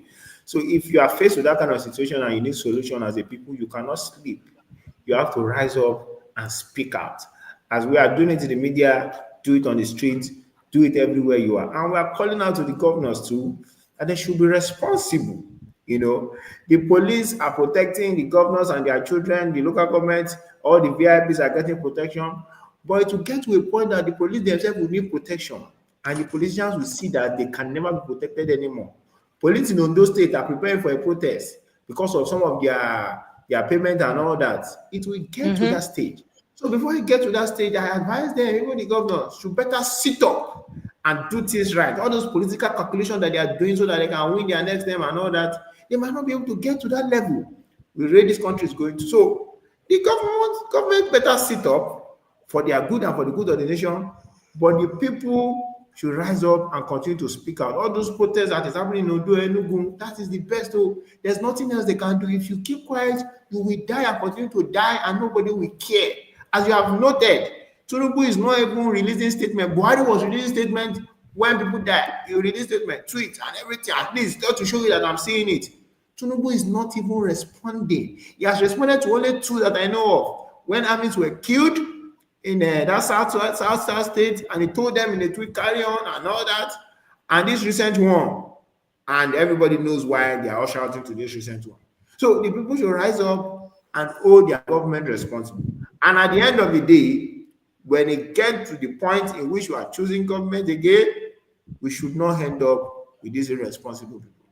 Nobody has been sacked. Nobody has resigned. With the number of Nigerians that have died, if you are confident with international politics, when one person dies, people will resign. That's because they are responsible for their people. But Nigeria, there's no responsibility. The DSS chief is telling us to defend ourselves. They cannot defend us all the time. They can protect security all the time. The soldiers is telling us that some bandits are their friend. You know, it's all sort of confusion. So we should rise up, speak for ourselves, and the government should better do what is right for the people. We do not want this country to go down into total anarchy. We want safety in our own country. Thank you.